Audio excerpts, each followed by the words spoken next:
Hey guys, this is the Ekron Writer here, welcoming you to another Mortal Kombat project. And this one happens to be set after... Actually, it's set in between The Return of the Dragon King and Final Combat. And this is actually a mini-series of events, a novelette, if you will, of my latest random work, Koherence. Basically, it's Aiko's ability to use both her body, actually her mind and her heart, cohesively, simultaneously, and effectively as well. She's able to use her heart, but her mind, it's kind of on the underdeveloped side, kind of like mine. And so, she gets her chance because she keeps remembering Liu Kang's advice to Kai of using his body, mind, and spirit as one to achieve anything and thus being champion. And so, Aiko goes through personal training with this. So, this is just based off of some random scenarios I have in mind. Alright, Koherence. Just another MK story with some more random ideas. I want to give my OC Aiko some personal training while also combating her inner turmoil. Koherence is basically the heart and mind working as one, without letting thoughts nor emotions override one another. You know how they are. This was slightly inspired by the Trip to Montana mini-series, which was about a week long back in 1991, when I was first fascinated with tribal customs. And since Aiko and I have that same entrancement, I figured it'd be the opportunity to dive in more of her introversion. There's continuation 1. This takes place after Liu Kang and Kung Lao's victory over Onaga and before Armageddon, on the spring of March 1996, when Jin still goes to school. Aiko kept fidgeting inside the wider bedchamber he shared with Kung Lao. Her heart began to race, her blood turned cold, and her body trembled periodically. She had been anxious, uneasy over something, over the talk she had last night with Nightwolf. "Are you sure about this? This is your tribe, your former tribe. The same Matokans that rejected you since you went to college." Inside the technical den, he rose, an assuring hand. I know. My people discarded me after I left their land and pursued higher learning. But it looked to be the same as before, since it was protected from Shao Kahn's invasions. They actually appreciate me now. Yeah, but how did you know all this? How did you know they need you? Assuming Raiden. My lastborn is about to get her Matoken name. Actually, it should be a boy. Raiden was actually curious since he dropped out from being an elder god and reinstated as protector, so he just stopped by and alerted me. It's been a long time since I became immersed with my people's customs. So too the thunder god. The cardiokinetic side. If only I never had that weakness. I wish I was immune like you two. So it's just you and Raiden then. Actually, Kung Lao and Liu Kang also like to go along. Her mouth and eyes widened. What? They're going too? Because of their unstaunched curiosity, she became a nervous wreck.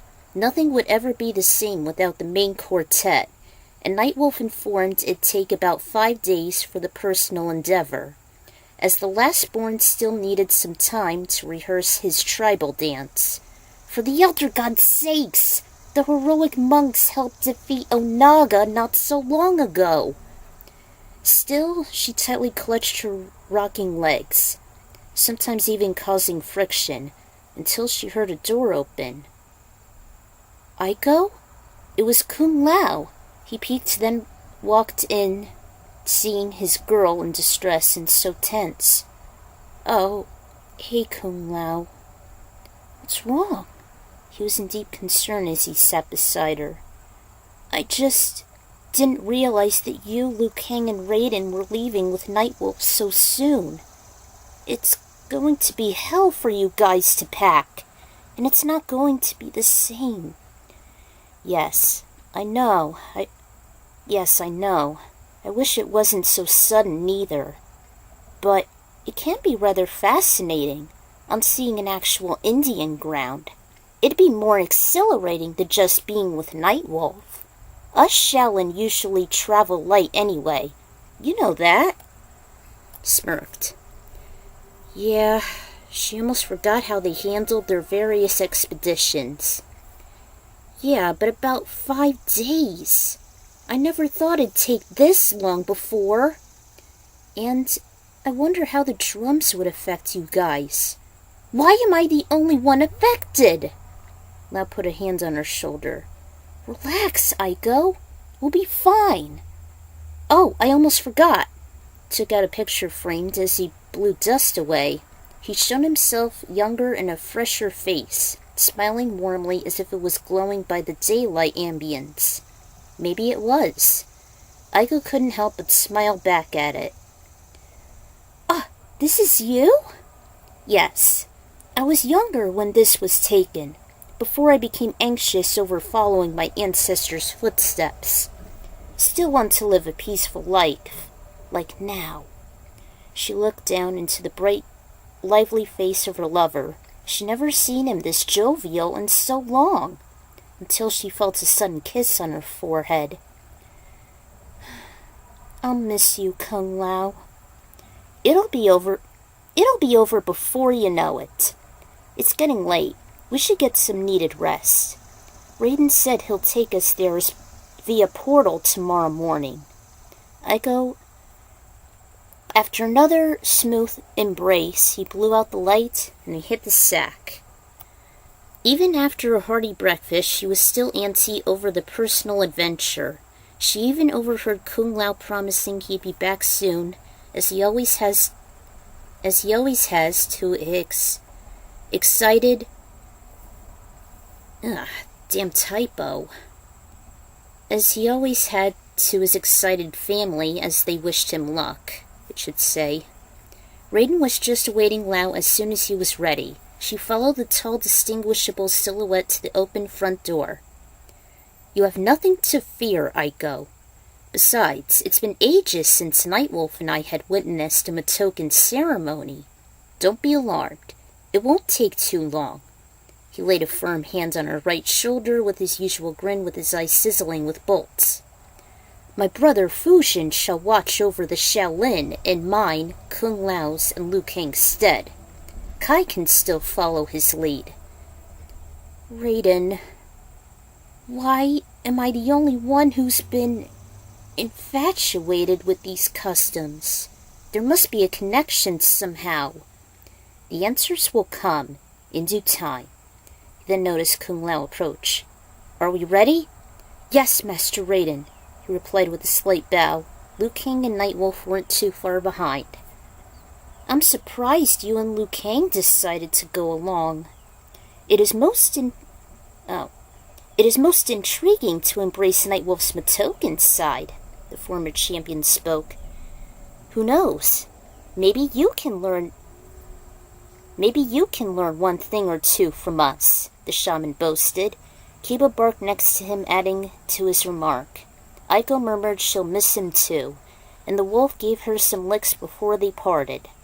Raiden assured everyone she has her heart gem in case something should go awry, whether restoring someone or communicating. Aiko and Jin's mom watched as the four trod into the portal and vanished amongst the rising sun. As she tried to process everything, she sat down with her over a couple cups of warm green tea, and the nurturer affirmed the former monk said he was interested in Nightwolf's odyssey. Ever since they dealt with the Mikiba, as she heard, that the female fighter was entranced by them. She lamented she still wasn't sure how and why she'd be the only one mesmerized by them, and Raiden never gave her an answer. Seeing the two small stairwells, she eventually went back up to Jin's bedroom as soon as she was done. Aiko noticed the preteen sitting on his bed. He welcomed her in, and she sat beside him. He's almost in middle school, by the way. You miss Kung Lao already, do you? All he did was nod with a glum expression. I know. I miss him too. It's just like when I told you about separation anxiety. Jin muttered, yes, wearing the same depression. Why did you decide to stay? Aiko perked up. It's like, you know that everyone has a weakness, right? That every one of us is different. That no one is invincible, even if someone is champion of Mortal Kombat, like Liu Kang or Lao. Mortal or not. Well, mine is actually the tribal drums. She paused for a beat before she continued. I'm sure your uncle and perhaps your mom told you of our misadventures through Outworld, and that I was suddenly drawn in by the Mikiba. The thing was, ever since I was little, I believe it was back in 91, when we were 4 before I went through time, I first encountered them, on some Sesame Street episodes of all things, most notably the Montana miniseries and that African dance in the park clip. Yeah, these few things reminded me of Nightwolf. And you told me about those Indians in Peter Pan, that when I was younger I wanted to be like them. And you told me it was tempting. Exactly. I never wanted you to lose your identity, nor your destiny following your uncle, to be a hero amongst the Shaolin, that each of us must set our own goals firmly. Only Nightwolf understood of my triggers. Even Raiden. I've been starting to feel pangs of anxiety once I realized they were leaving last night. Separation anxiety, even if it's only 5 days. The same that Ernie went through when Bert was away, or if Kung Lao was involved in combat. Jin's mom was heard as she spoke loudly in Mandarin that Jin must get ready to middle school. A few minutes later, he was underway. I still can't understand this. I'm probably just tension sensitive. Or maybe that's how my brain is wired. I'm sensitive to many things. Touch, light, sound. I can't dig spicy foods. Just be grateful you have your... Wait, who's saying that? Just be grateful you have your anchors, Aiko. My brother, Nightwolf, Liu Kang, Raiden, and Fujin. We're all here for you. What can I do without them? There has to be a connection somehow. There needs to be a defense mechanism of sorts. Which is why you do need an anchor, more than anything. A distinctive male tone made the cardiokinetic's own heart speed up, almost leaped to her throat. She immediately stood upright. A tall, slender man walked in from the door, shielding the sun. Kenshi! Right. I knew you would be heading to the Wuxi Academy for training, but we thought otherwise. It wasn't just because I picked up tension via your heart gem. It was because Raiden passed on the news you would all be heading to the sacred ground in America's East Coast. Yeah, exactly. I thought you would stay with Takeda. Takeda! Yet you still pronounce his name wrong. I thought he'd still be staying with Hanzo in the Shirai Ryu. It couldn't have been a better time. Fushin Shell announced to all the Shaolin since I had been planning to train you myself. Train me? For what? To enhance your heart. I'm not sure about a soundtrack yet, so I won't go into that, unless if it's a separate entry. Anyway, I had a few random ideas developing, like always. Nothing MK1 related, nor would I ever. And ever since I started the awesome undead roleplay with unaliving Liu Kang, I began to embrace Aiko's weakness. It turned out that all this started back in '91 with the Trip to Montana miniseries aired, as did the African clip Aiko mentioned to Jin. The Indians of Neverland was a sort of turn-on too, as was a few other tribal clips, even the African and Jamaican one, and of course there was Nightwolf. And I also had some random fragments of Aiko mentioning to Jin about separation anxiety from the aforementioned source, even though he's mostly be at school when Lao's away. The photo he found was a recent idea from his charming smile in MK1 during the sneak peek of his chapter being the first. And with the instantaneous portal, it'd take the combatants a tad less than the series itself. But I'm not certain how many chapters it'd be. Well, actually it was 7. Life has been quite stressful, so I'm not certain when the next chapter or idea would be. At least Kenshi has made a sudden appearance, and coherence technically means the heart and mind working as one, which is for what's ahead. So, until her training, this is the Ecron Writer signing out. So, I'll see you all later. And this is Aiko's heart gem, by the way. So, see you guys later.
While I'm not really a fan of Final Fantasy VII, especially when it was exploited in Smash Bros., I still find this song to be fitting for what's ahead. Welcome back to another chapter of Koherence. Last time, Aiko just found out that Nightwolf, Raiden, Liu Kang, and Kung Lao are actually heading to the Matoken camp in the East Coast, where Nightwolf's sacred land used to be before Shao Kahn's invasion. And his tribe actually discarded him because he pursued higher education, which was something they didn't want to do. They didn't want to evolve. They were just stagnant in their own traditions. And ever since then, he never went back. Until recently. And that was when their last born, which mistakenly was a girl, should have been a guy, that the last born was just about to rehearse the assembly for what's ahead in order for him to receive his Matoken name. So, let's get this thing started as Aiko is trained with Kenshi. Alright, here we are. Continuation 2. Aiko was flabbergasted on Kenshi's last statement. Train my heart? I already know how to use it. Not by using the technique of coherence, the ability to use both the heart and the mind in unison. She then suddenly remembered Kenshi's promise back when she was weakened by the Mikiba drums and he sabotaged the dragonfly. Who knows? Maybe I can help you enhance your mind, which would also empower your heart. She thought that it was easier said than done, as both the heart and mind have a tendency to clash with one another. Logic over emotions, Kenshi mentioning the heart is a second mind and the brain's the third eye, or being a slave to either organ. Well, did you know that the heart is the very first organ to be developed within any organism in all the realms, even the most simplest? She was shocked. What? I always thought it was the mind that was developed first. I mean, the brain affects everything in your body. How can that be? It's always synonymous with life. The brain only affects 10% after all. She was just lost in the midst of doubt. Shall we? Aiko grabbed the small cluster of food and sundries Jin's mom laid out. The majority of products were made to enhance the heart, even fresh beets, kale, rice, sushi, and some dark chocolate, and a thermos of green tea. The beets and sushi gave off a very intense odor from the little basket. The duo walked out to an open field with some distant mountains shading the rising sun. To start, you need to do some warm-ups before we proceed. Jogging is usually the best option, but make sure that you pace yourself. I've heard about your anemia and limited stamina, which is true. Aiko found a nearby sturdy tree and began to draw out her legs. Damn error. That's it. Stretch it out. Stretch it out before your first run. After a few bending and stims by shaking her hands, Aiko stated she was prepared. I'm ready, Kenshi. I'm ready to empower my heart and mind. All right then, let's do it! She could have sworn that the Matokens would be banging their drums right about now, as either a way for a powwow or rehearsal for the last-born's ritual for his official name. But Aiko was invigorated, and they were only several feet away from the Kung cottage as she began to jog around the perimeter. She made a lap, then caught her breath. Kenshi encouraged her to take several sit-ups.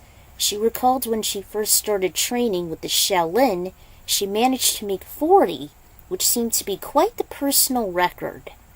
After that, she ran a suicide across the field and back a few times. She managed to catch her breath, and Kenshi urged her to take a break. It seems your heart is in a state of readiness, and it's overriding your angst over the Matoka customs. Your endorphins have increased, which is vital to your training. Yeah, I guess so. Only you can see what is in your heart. I can only see the mind, and you must unite them both. She worried it'd be as almost impossible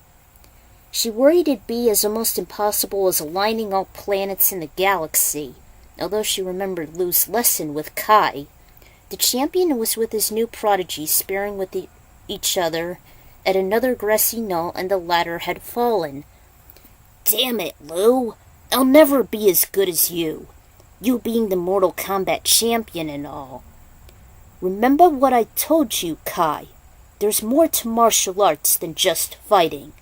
You must become one with your inner spirit. Only then can you summon your real inner strength, and have that power that you've only dreamed about. Thanks for pointing that out, NK Temple. Same with Lao as he was stunned by a sudden impact on his back after Lu knocked him into the nearby stone statuettes. And this is where you would see with Onslaught. Do you see now why we still train? That was a lucky strike. Let's go again. I will show you. No, Kung Lao. The training you require is mental, not physical. You cannot surpass your limitations until you acknowledge them. Indeed, Lu has a point on both sides, that the body, soul, and mind must be one to achieve anything. You seem to lack mental awakening on account of your multiple birth defects, as I seem to lack the heart ever since I found Sento. And I guess it was...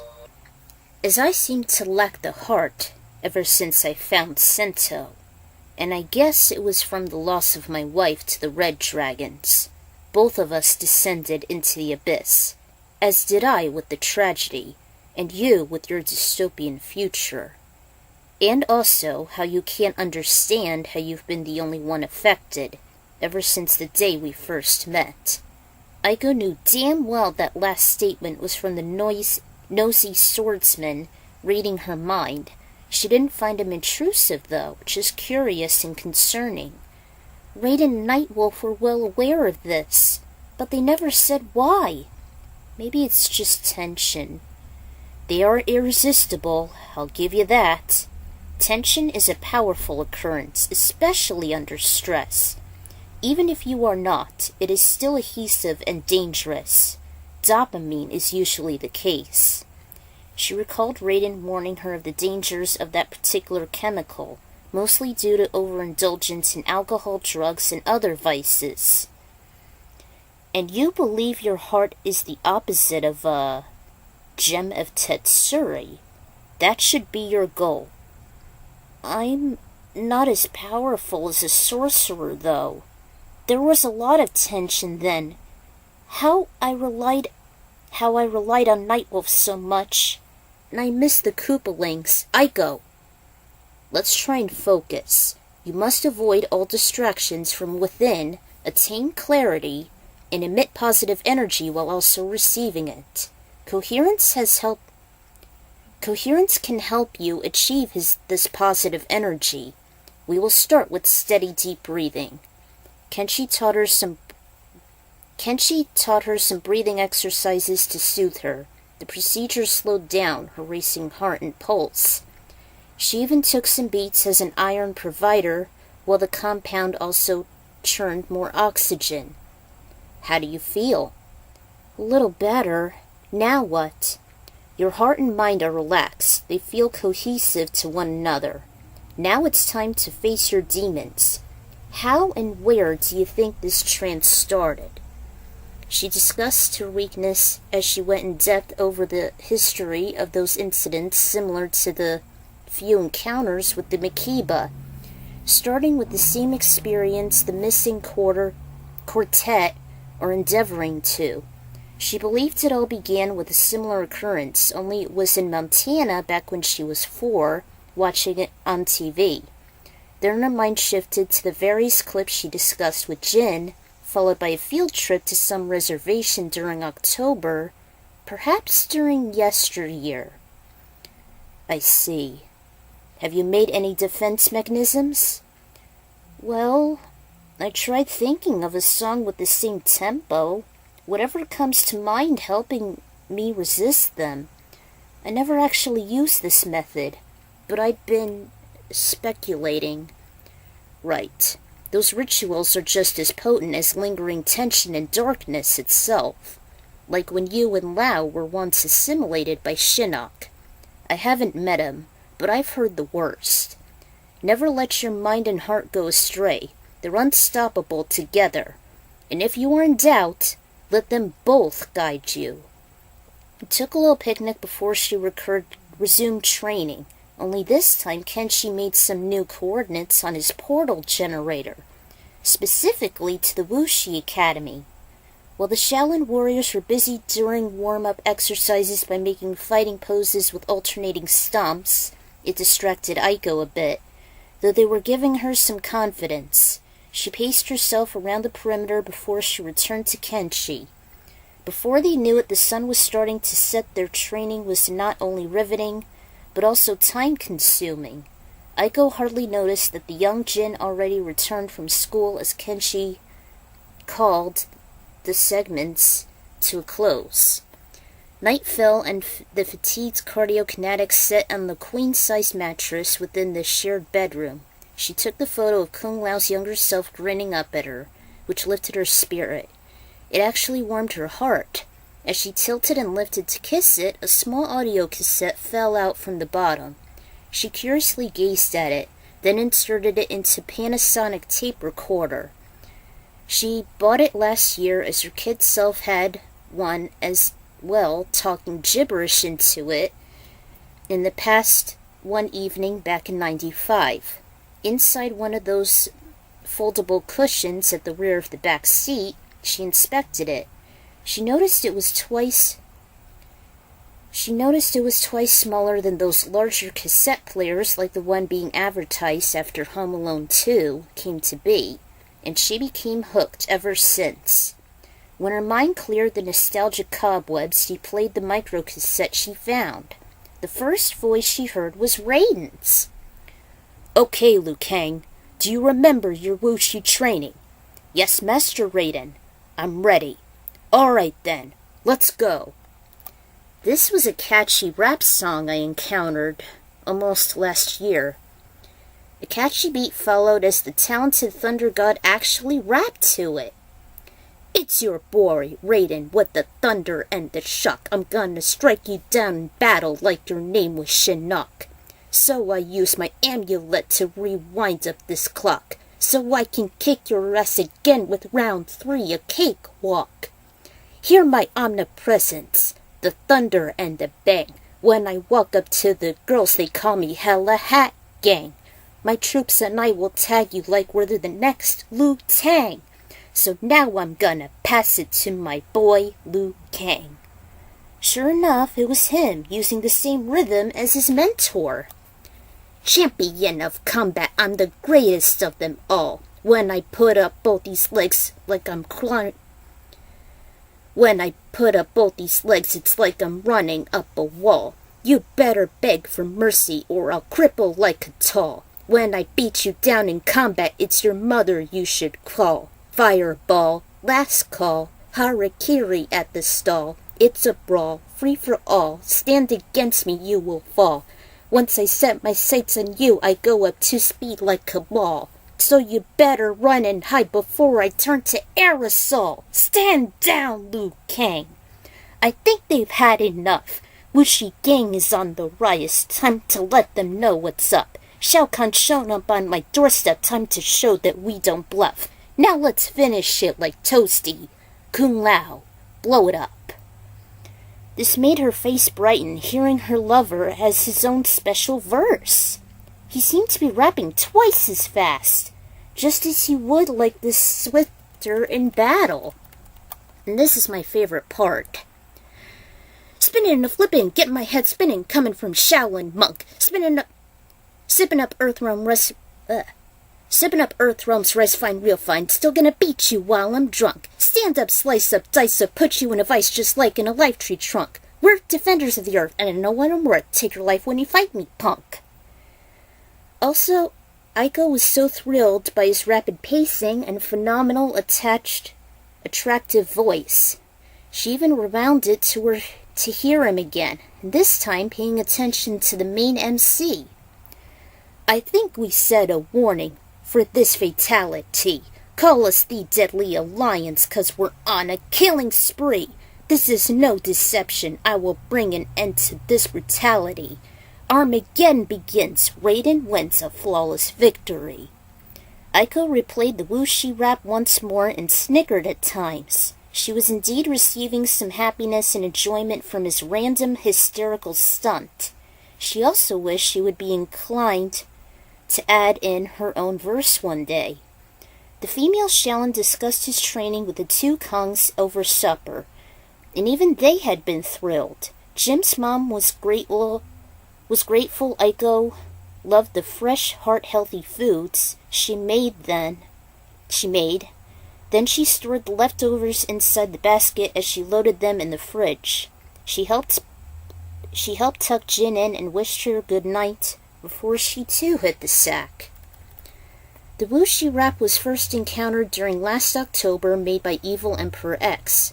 Unfortunately, he had to take it down because he was too ashamed on using character voices via AI tech. I was so upset he took it down. I used to hear it several times as catchy and hilarious Raiden, Liu, and Lao were, and Lao's voice has always been my favorite part, so I had to improvise to make up for my limited memory of the lyrics. I surely hope Evil Emperor would re-upload this. Also, I found that Lemming's songs are very catchy, specifically the Genesis version, ever since I was 5. No one ever talks about them, as I mentioned in my 12 Petites list. Nobody!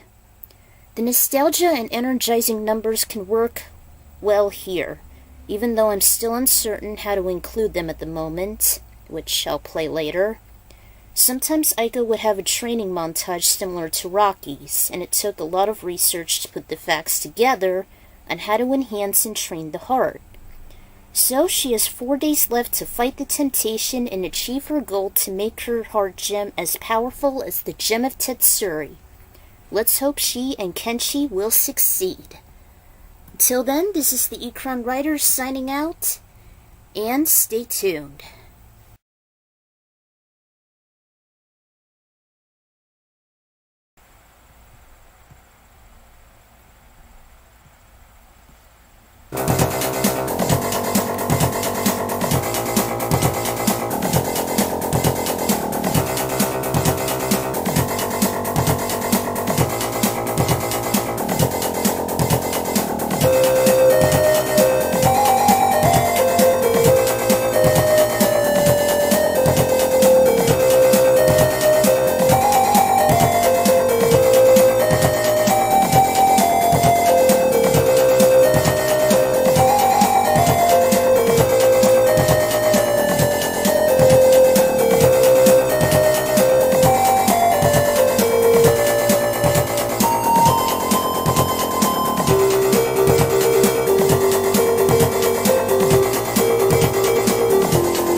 love the Lemmings soundtrack. Welcome back to another chapter of Koherence. Last time, Aiko just started her first training day with Kenshi, and he still believes that with the power of both the heart and mind working in sync, she can accomplish anything. And he would train her personally throughout the next 5 days, as long as Nightwolf, Raiden, Liu Kang, and Kung Lao are at the Matoken land, at the Matoken tribe's land, the sacred land in the East Coast, which they haven't been to since Shao Kahn's invasion. So, Aiko has about 4 days left, and it was before the lastborn would actually perform the performance of what's ahead during his adoption. So, let's get this thing started. Alright, continuation 3. This is going to be longer than I thought. The next day, Kenshi visited Aiko again after breakfast, and when Jin returned to school, she brought out the same basket with any leftover scraps from the previous day's meal, suited for the heart. But the telepath had other ideas in mind. You're not going to train solely this time, but rather with the White Lotus Society. Huh, really? What's going on? Do you have a change of plans? Actually, yes. I was with Fusion earlier today. I decided to stop by after I left the Shirai Ryu. He suggested that with the Shaolin, you would be more resistant to any repercussions emanating from the Matoken's land and build up your coherence. After all, there's safety in numbers, and I doubt any of us would be vulnerable.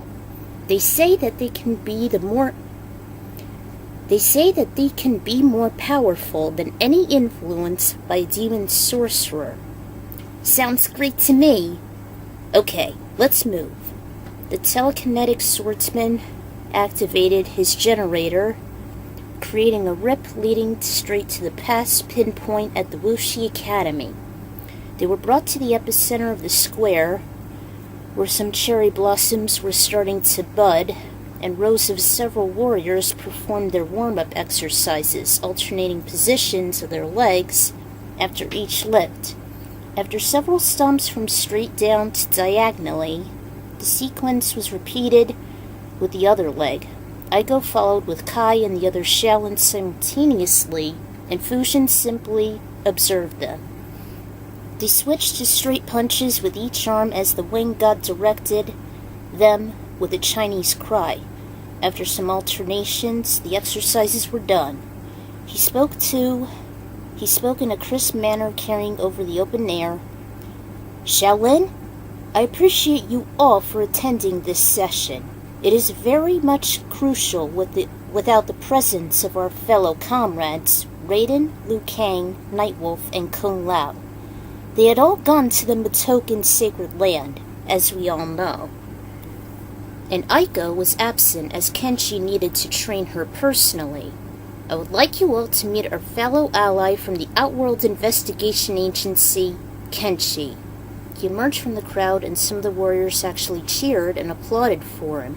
Aiko couldn't help but follow suit.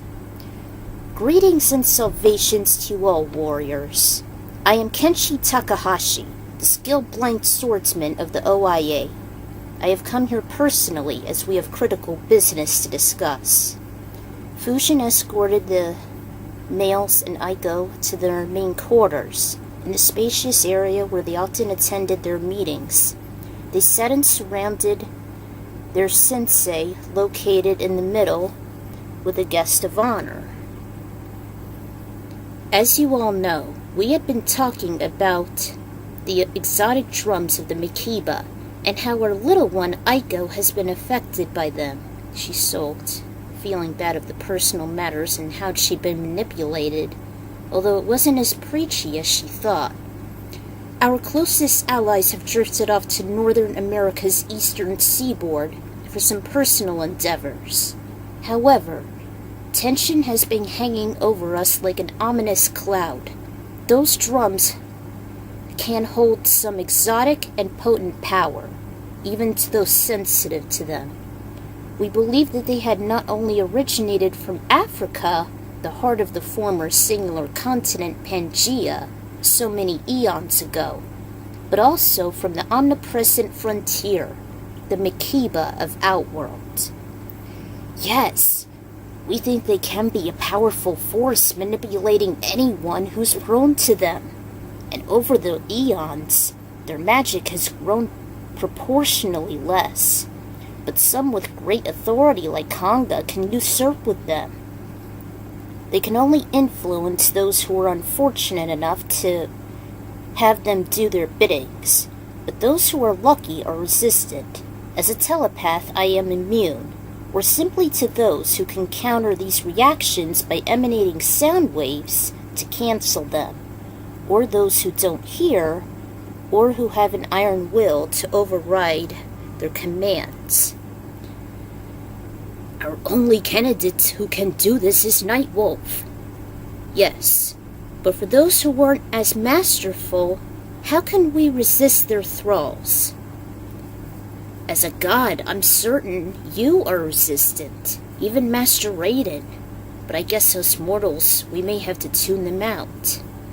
They may still be subconsciously follow the leader, and they're often in large numbers. There must be a more effective strategy. Being in a group could either be beneficial or against you depending on how infectious the user is. Perhaps emanate loud noises to take over the effect. Or even coherence? Kenshi hesitated. Coherence. That just might be crazy enough to work. Usually kineses concern mind over matter, and hypnotism only affects the mind. But perhaps the heart could be the counteract. The true core of the soul lies within it, and it transfers neurosignals faster than the brain, not vice versa. Emotions take over your thought process, and with the heart and mind being in sync, we might still stand. Unless perhaps if we should make our own musical numbers. Can the Shaolin actually play fusion, aside from the gong? Of course. Even I have my own instrument or two, a woodwind, and even my own voice. I haven't sung in ages. I need some tuning. Yeah, Aiko's a decent... Wait, who's singing this? Yeah, Aiko's a decent singer, too. Kai recalled all those fun segments whenever the Shaolin can attend karaoke, which is very rare on account of constant, vigorous training. One of the former monks spoke. If only the lot of us could. There are still some members who decided to leave us, even the order, all because they were just feeling under the weather emotionally. The wind god perked up. Oh yes, of course. You weren't there, Aiko and Kenshi, but the lot of us were missing from the society and the holy order. We believe that they can be affected by the negative side effects of meditation. Lu warned it had been on the rise, while those who quit that practice is still within the dark abyss. Have you ever heard of the dark night of the soul? She shook her head. Raiden and I were discussing this once, how the Buddhists call this emotional curse as the bottom of the void. How many of us suffer emotionally, and sometimes physically, and that only meditation makes matters worse. Never seeing nor embracing the light again. They even became passive, evading our own guidance, losing faith and all hope. Kenshi soon looked up from his sorry stupor. Maybe there's a way to accomplish both. Coherence shall be needed, more than ever, with the heart's positivity overriding her angst,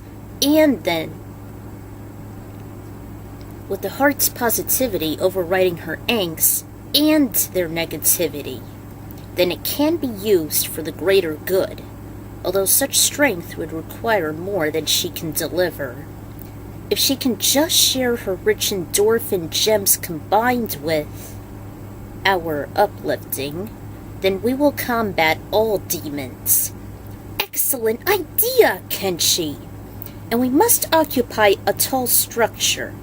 After all, no matter what the kinesis, it requires air to carry. I shall do just that. Aiko was in deep thought. The tallest structure? Maybe we can use that temple in the outskirts of China.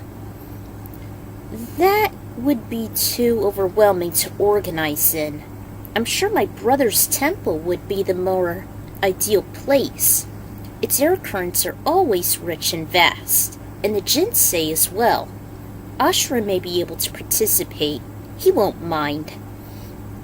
Even better, why not use all the realms? Right? Right? Kai knows what's up, though it won't be easy. The Order and Chaos realms are too extreme. Adina and Outworld may just be the tickets. Sounds like a plan. Kenshi and Aiko shall rally up the other realms. Kaya and I still have some business to attend to, with whatever willing Shaolin we have left. Even the brother god was beginning to lose his confidence upon the mounting despair. The pair headed out, and through that extensive meeting with the White Lotus, it was already high noon. The second day wasn't without some basic training, though. From his usual deep breathing to the jogging from the academy and back while pacing, even some sit-ups, as well as an increased appetite. Still, Aiko sometimes worried that her heart gem would emit the Matoken rituals directly, despite the 8-hour time difference. By the time all her physical activity was done, she returned to the Kong cottage. Wait, Aiko. Before you leave, I was actually thinking if maybe we should climb that tall Chinese temple. This would be the perfect way to enhance your heart. She actually let out an irritated sigh.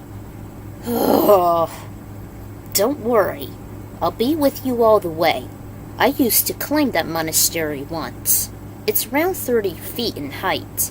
Then afterwards, I'll make a portal at the top so we can recruit musicians from Adenia. She wasn't looking forward to the ascending journey, but she was anticipating the visit to the Grand Palace. That alone sort of lifted her spirits. Can you blame her? I love that place. If only it wasn't abandoned in MK1. Before she went to bed, she gazed into her heart gem which shone as lively as ever. She wished Kung Lao good night before she kissed it, then set it on a wooden nightstand. Somewhere within the Matoken village, Kung Lao was just rising. His razor-rimmed hat had a pair of red-white feathers dangling, and he took out Aiko's heart gem beside it. A blurry image of her training with Kenshi made him yearn to be with the White Lotus Society again, despite having only 3 days left.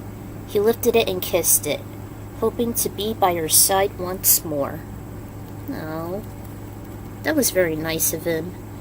I had this idea for a while ever since I discovered the MK storyline on the MK Wiki that most of the world's history is tied into the series, thus adding in the Makiba Indians' origins as the tribe from Outworld traveling to Earthrealm at the heart of Pangea. It's locating at North America when the continents split by tectonic plates. I strongly think that the Matoka can be descendants of these said people, including how Africa originated the same tribal customs the Native Americans embrace. Thus the meeting of the White Lotus.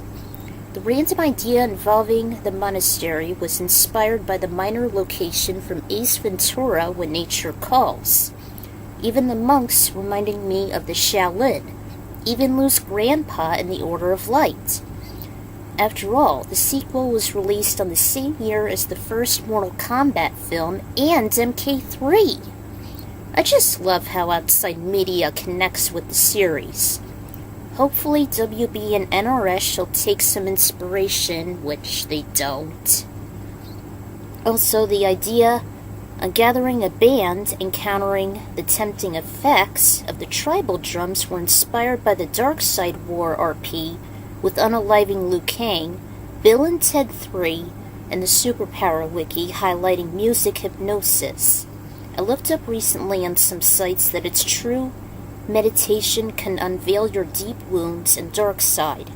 Please pay heed to the negative side effects, despite the common belief on finding enlightenment. Hopefully I'll get to each of the band members soon, as we have 3 days before the big assembly, which would affect Aiko in the long run, myself included. How would we prepare for it, and also deal with the 8-hour difference? Find out later. Until then, this is the Ecron Writers signing out, and I'm so glad to be done with this.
Hell yes!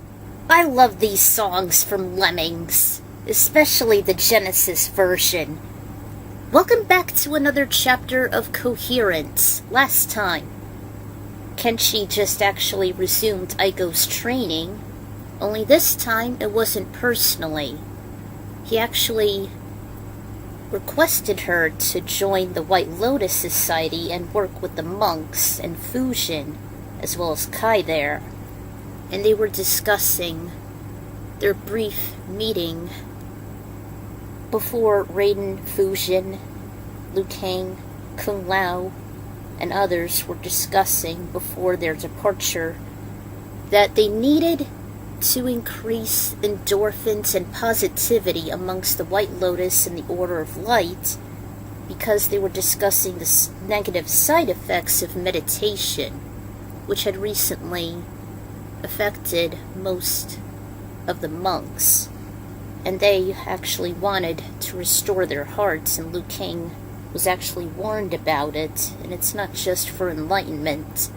So they decided, actually Kenshi and Aiko decided, that they should look for bandmates and perform a number, not only countering the Matoken ceremony coming up and the repercussions, but also to restore the Shaolin's hearts. And so Kenshi is still going to train Aiko, and they're going to climb up the tallest Chinese monastery. Alright, continuation 4. This one's interesting. Aiko woke up with a jolt, her mind and her heart feeling that something was pulling them apart, something tense, pessimistic, and unnerving. She wondered if that sensation belonged to her heart gem, muttering over the Matoken land. Sure enough, as she gazed into it, there was some build-up. Perhaps there were small repercussions, as if belonging to powwows or warm-up numbers. Or maybe the defeatism belonged to that aforementioned incident Fusion stated, when the Shaolin were dwindling in numbers and shying away from the light. Either way, she knew within herself each coincidence can be driving her heart and mind apart, and she could succumb to darkness and despair and to the drum's mercy. She knew what she had to do, and focused on Kenshi's next daunting task, to climb up the 30-foot Chinese monastery. I like your determination. There's no worse demon than your own personal demons, even worse than those dwelling in the netherrealm. So, why or how should we climb that? She pointed to the summit where a stone-carved temple stood, and the height alone made her stomach churn. Fusion and I set the coordinates of the rip leading to the Edenian Palace. We shall rally up any musicians who are willing to unite the peaceful realms and restore light to many hearts. The heart shows the strongest desires and restores peace, and without it, the Shaolin are worthless. For the Shaolin, she kept her heart gem close despite the possible beats of the Matoken, or even when her brothers entered her mind. She knew it'd be the only thing to replenish her energy during the fatiguing trek. She even vaguely remembered the meltdown she had, in which one of her crystals was forged from her concentrated energy. Going at a steady pace instead of rushing up on the certainty by tripping on a stone slab, Aiko paced behind Kenshi. She wondered how long it'd take to climb to the summit, and Kenshi mentioned it depend on her stride and how long it'd reach 6 steps. To them it took about 3 seconds. Kenshi calculated it can take them about a half hour non-stop. Her legs were growing very heavy after about 5 feet, yet she and her heart still pressed against them. She was very relieved the crisp air was present, and she wouldn't have to descend on naturally made steps with no security. Before she knew it, her stamina was starting to waver, her heart racing as she panted. The duo stopped for a quick breather. Amongst her dry mouth, she spoke in between a few breaths. "How high did we make it?" Kenshi was more steadfast. "Approximately halfway up." "Oh, jeez. I only wish there was an elevator here." "No, Aiko. This monastery is designed for the abiding of the monks. It wastes their effort if it's more modernized. It is a test for those who can access it. We must press on." She never thought neither of the unaffected Shaolin would surrender, so she momentarily bent over to catch her breath before she followed Kenshi, who was sure the air isn't any thinner than they started. Nevertheless, her legs were growing sturdier but also weary, as were her arms as she swayed them. Still, Kenshi was her coach and encouraged her to save her energy, as dialect would sap it, even though he was beginning to show signs of tiredness and a few beads of sweat. At one point, Aiko accidentally took a misstep, which made her slip on the edge of a stair. Her right knee began to ache upon impact, and Kenshi rushed to her side. Despite the pain, she heard a strong rhythm, not knowing if it belonged to her heart or... She began to get lightheaded and zoned out. Kenshi heard the same. "Aiko, your heartbeat maintains a good drum beat. Use that rhythm to empower yourself. She took in her mentor's words, albeit they were quieter. Then her mind shifted to a similar tune, utilizing that tempo. Once she had her defense mechanism activated, it seemed to rejuvenate herself, and Kenshi barely saw her body glow around her exhausted body, almost as if she had a backup source of energy. No, I won't give up. I will not give up. She slowly rose, and little by little she picked up her pace again, and looked down to make sure she would step more securely, and instead of dwindling and dreading on the height of the structure, she nearly heard Kenshi. Yes, that's it. Keep going. You're almost there. Just 5 more feet. Never give up. Before she noticed, they finally reached the topmost pillar leading straight into the temple. Aiko's irritated body just became still, and she plopped her bottom, which seemed to be the only part not affected by the constant stress. Kenshi just hunched over for a while, and he mentioned she had mastered coherence, balancing her mind, heart, and even her weakened body, working together. She was stunned. Yeah, your mind was drifting away into the darkness, hearing the Matoken drums, but through your courage, your heart managed to beat stronger in sync with it. Then your mind registered another tune using visualization, and the two motivated you to move and reach your destination. I even saw your body glow in this aura as well. So, that's what it is. I distracted myself and I felt my body have this surge, as if hot blood went through me. The pain minimized and I kept going, resisting the temptation. I don't like the cliches from The Power of Love and Friendship, but... No, it came from you. You were vulnerable until you had that second wind. All 3 entities worked together, just as what Liu Kang said. Only then can you achieve anything. Recalling the champion's lecture to Kai, Aiko couldn't help but smile. Using her weary body after a rest which dragged on, Aiko was escorted by Kenshi through the portal, and soon enough they arrived at the corner of the majestic throne room. The usual knights stood idly and lit up once they saw the heroic pair, as were the monarchs. Sir Kenshi, Lady Aiko, Sindel addressed with a smile. We have been expecting you. I suppose Fujin must have informed you all on our agenda. Katana cupped one of the cardiokinetic's hands. It's great to see you two again. Where's Liu Kang? She rubbed the back of her neck. He couldn't make it. After saying this, she knew that Katana frowned, despite knowing it, covering it with her vial. I'm sorry, but he had some personal business to attend to with the Matoken tribe of Earthrealm. Ah, yes, Nightwolf's former tribe, Sharad added.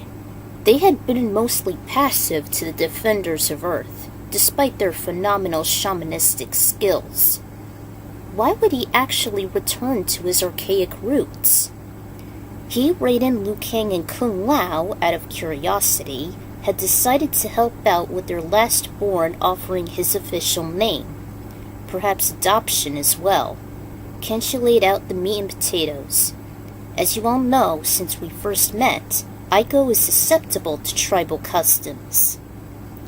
Indeed, we're well aware of that, ever since Katana and Jade told us about the tumultuous journey through Outworld and for the Deadly Alliance.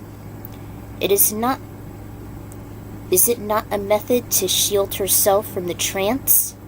Not only that, Your Majesty, but to also restore the Shaolin. They had been descending into the dark abyss, and meditation can expose your personal demons, opening up past traumatic wounds, and perhaps arise PTSD. How unfortunate. It's not common, as it's a scary thought. which is why we don't often encourage this practice. The Shaolin are our crucial allies from Earth, especially Raiden, Fujin, and the two champions. Still wore a hint of regret fighting the latter two warriors as Ermac. We're actually searching for talented musicians. We believe that with a revetting number, not only would it override the Matoka drums, as felt by Aiko, but also rejuvenate the Shaolin spirits. I think I know a lucky few who might be of some assistance. Although, I can't necessarily sing. She clutched her throat. I dread singing on account of my banshee screaming after my resurrection by Quan Chi and the exorcism by Nightwolf. I can hardly sing neither, as I usually can let out shrieks like Earthrealm's birds of prey. And I was also trained as a knight, not a musician. So who's saying that? Perhaps I would serve that purpose. I never saw you ever attend any balls, nor assemblies with an instrument. No. However, I think that with my soul kinesis as gifted by Shao Kahn, I'll be able to impersonate as one. After all, I was eligible to use the Yadenia Kamidogu as the replacement for the millennia-doomed champion. You'll see. That may be feasible. Who do you have in mind? Ermac hesitated as he concentrated through his astronomical collection, which seemed to be peaceful as are willing to assist, rather than those raging and shrieking, driving the ninja mad by the Emperor's influence. After a few moments, he shut open his brown eyes as the green tint faded. I already have one.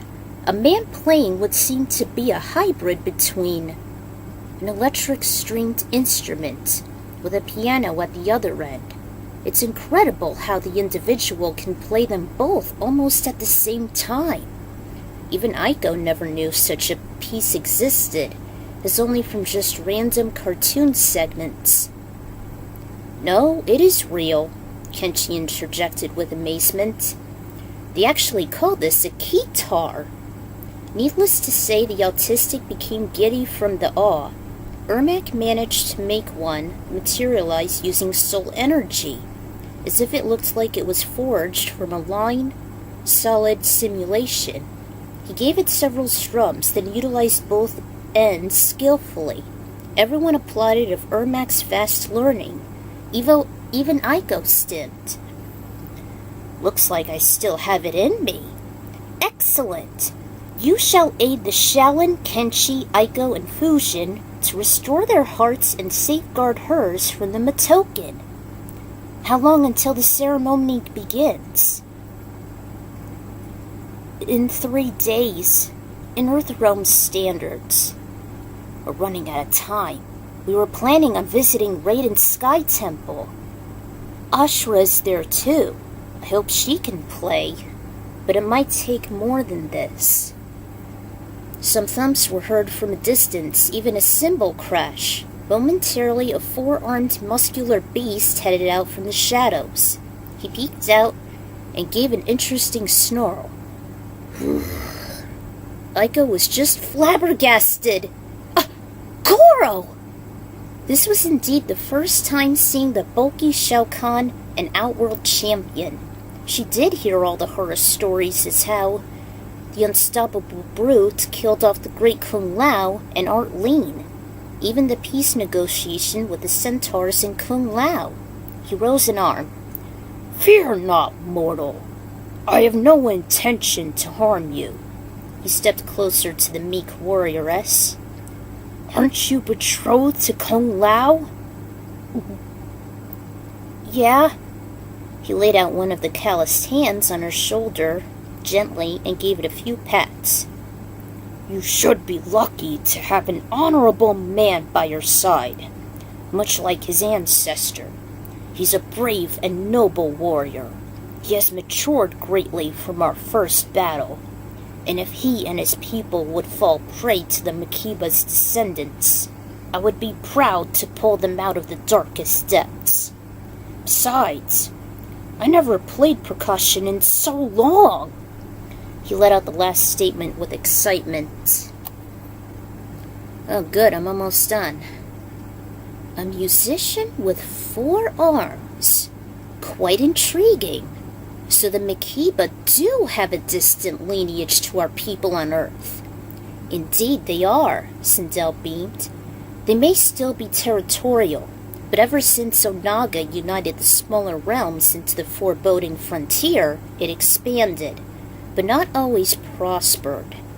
Much as the ancient endangered dragons, we think some had migrated through a portal and entered your realm. So, the White Lotus was true. The Makiba arrived at Pangea eons ago, then occupied Africa before the land was split. Precisely. And do we have a song in mind? Specifically to the Shellan sister, he read in her mind. Actually, yes. I hope we'd be able to learn it in time, and we would retrieve it. Kenshi just beat her to the punch as soon as she mentioned it. I won't spoil it yet. I won't reveal the final number right away. It would definitely ruin the surprise. And yeah, meditation causes negative perception and it's very depressing. I was also unsure aside from Goro and Quan Chi being musicians, so I had to make it up as I went, including Fujin, Ashura, and Ermac. And I wanted to make up something challenging for my OC. So I made up whatever as I went along, using that monastery and the art of coherence by utilizing both the heart and mind. Unfortunately, I had no experience with that process, but I hope it's semi-accurate, like a creative scientific license. And yeah, I feel the tribal drums, especially those that are big and vehement, can be tempting. I hope my brainstorming of the soundtrack is still accurate. Hasn't been made official yet, but once I made the podfic. So we got the formation of the band and the single number during the ceremony to safeguard the Matoka and brighten many hearts across the realms. May they emerge victorious. So until the next chapter, this is the Ikran Writer signing out. Good luck.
Welcome back to another chapter of Koherence. Last time, Kenshi and Aiko have actually ascended the Chinese monastery, their tallest temple, as they made their way to the top, where the rip was located, in which it sought them to Edenian's Grand Palace.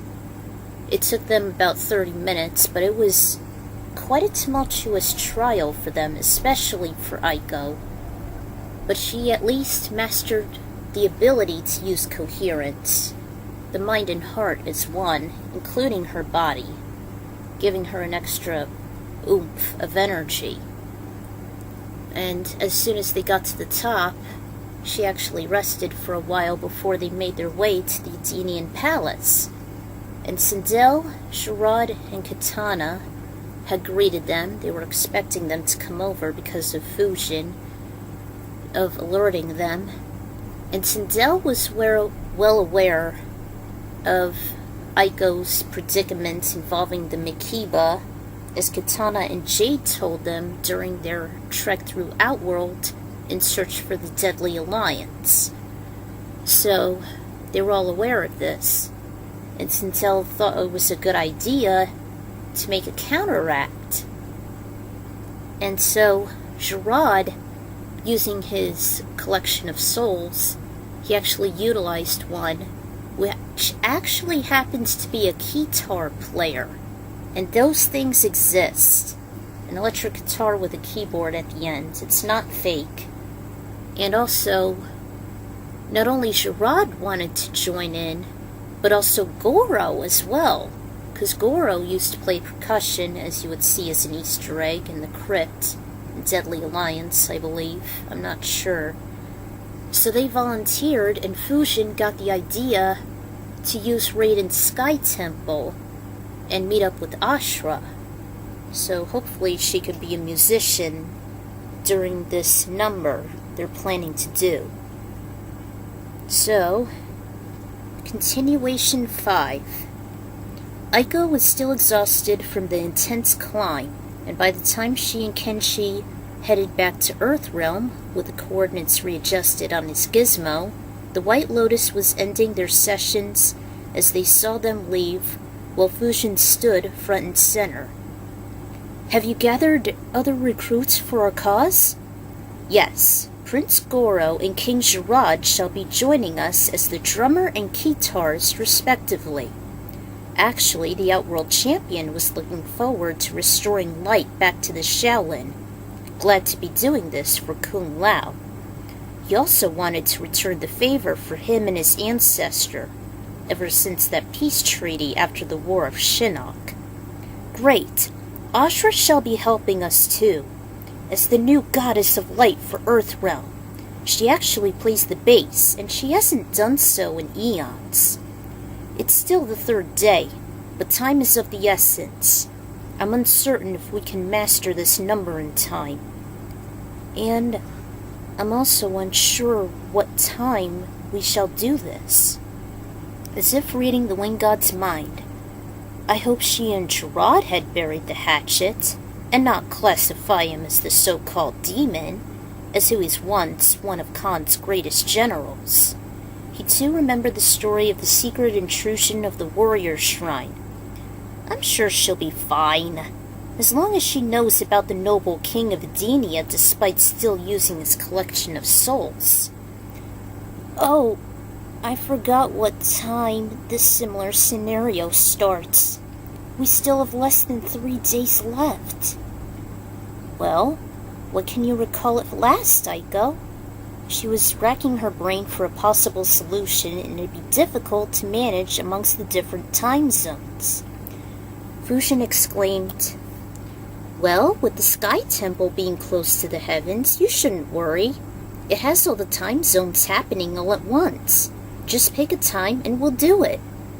Her face was clouded with ambiguity, as she can only give an estimate. "I think that circumstance may occur sometime before 7 and 9 in the morning, using the Eastern Standard Time." "All right, We shall begin at 3 in the afternoon, utilizing the time zone in China.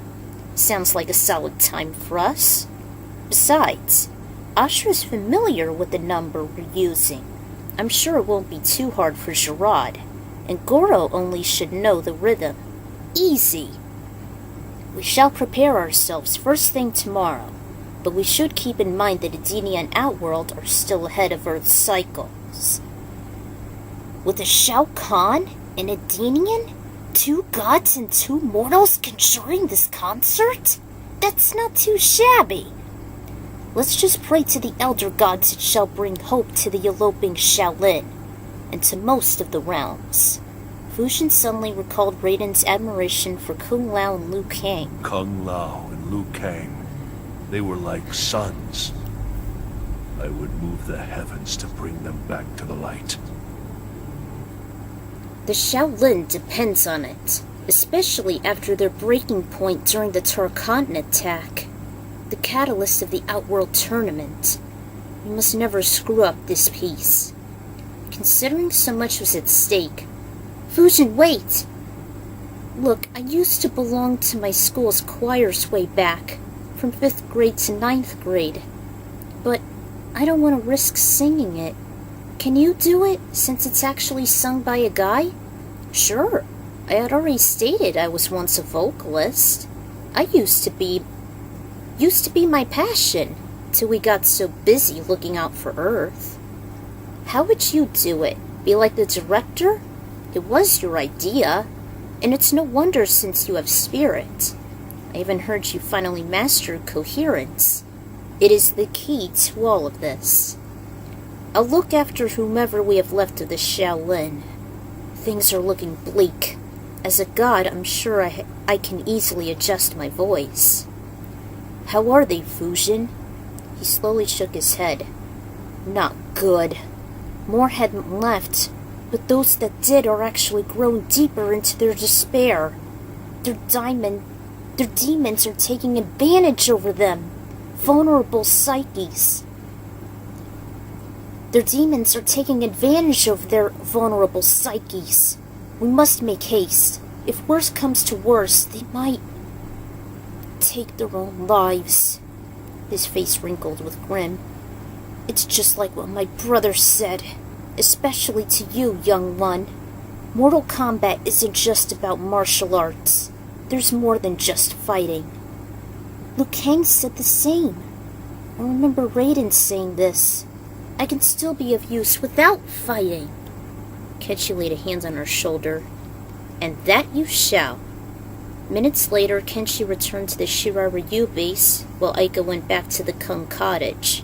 By the time she was preparing to hit the sack, she heard some faint drum beats emanating from her heart gem.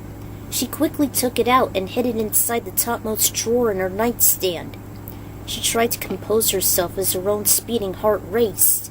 She sure as hell she's never wanted to be tainted by those enticing instruments ever again.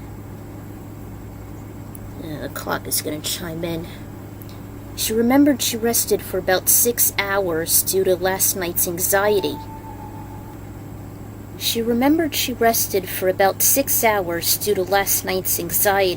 But she was still willing to take Fushin's portal to the Sky Temple. The sacred location was top secret. Not even Kenshi nor Aiko knew, as it was always accessed through a portal. Even when the infantry and the heroes had to recuperate there after their war of Onaga. Goro, Ashra, and Gerard were already practicing their instruments when Fushin, Aiko, and Kenshi showed up. The trio stopped for a moment, and they listened to the song once, praising how motivating and catchy it is. Earthrealm does have some good taste, Ashra admired. And with my photokinesis and the Jinsei, I'm sure we can definitely restore all of the Shaolin, and to whomever those that listen to it. Do some people hold your heart gems?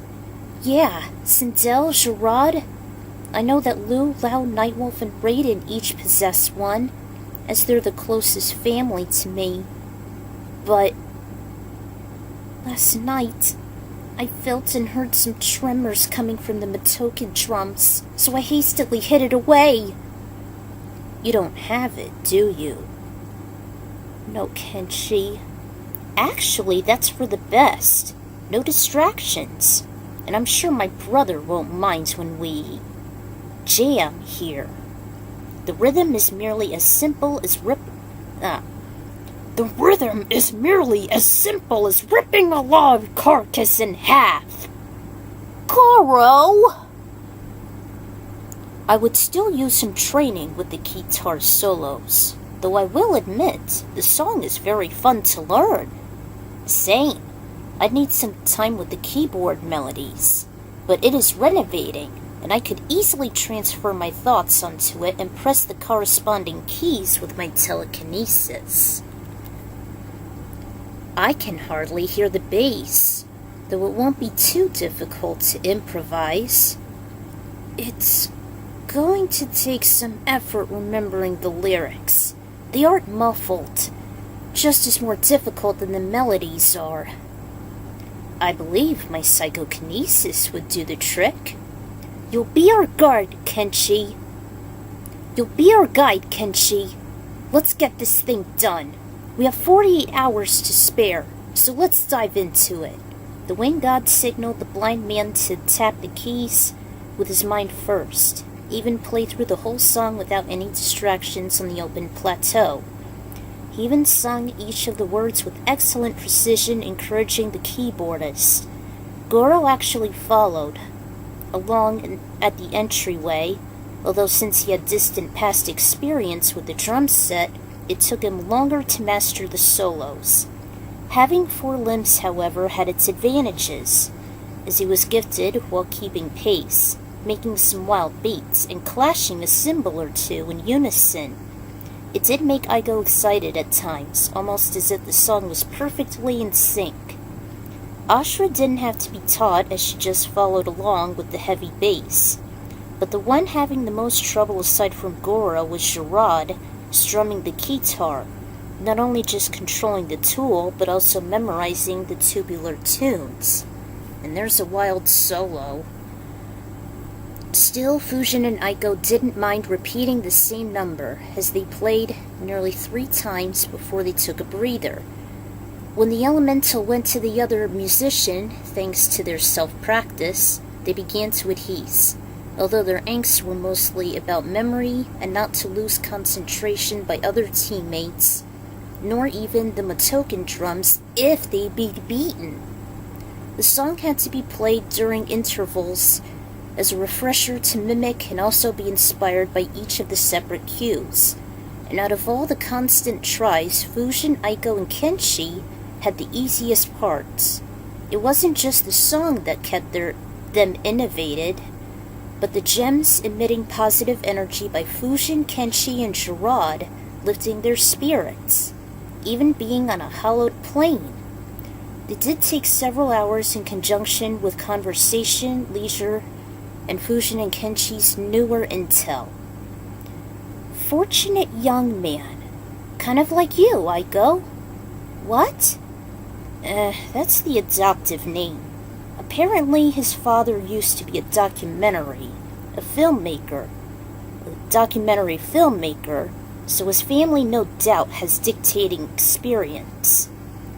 The basic function of the Makiba's instruments is not only conjuring, but also as a summons, even bounding those who hear and feel them to their head, mostly the chief's standards. It shall be led by the elder. This is definitely going to be omnipresent. Better than filling out the complicated paperwork. Everyone agreed. If there's any native from Outworld who knows them well, it's you, Goro. You're the Prince of the Shokan, and an unchallenged champion for over 5 centuries now. I know there's Gerard as Ermac, but you seem to be more steadfast. Even though the Motoken are peaceful, they can still have that effect, like attaching a magnet or a moth to the flame. Everyone has a handicap. I didn't ask for my blindness, but it's still there, and we all have our own. Best to use our setbacks to our advantage, utilizing its rhythm like Aiko would do, and counteract with our hearts. Even conversion affects the mind, although the heart functions faster to the brain as the first organ created.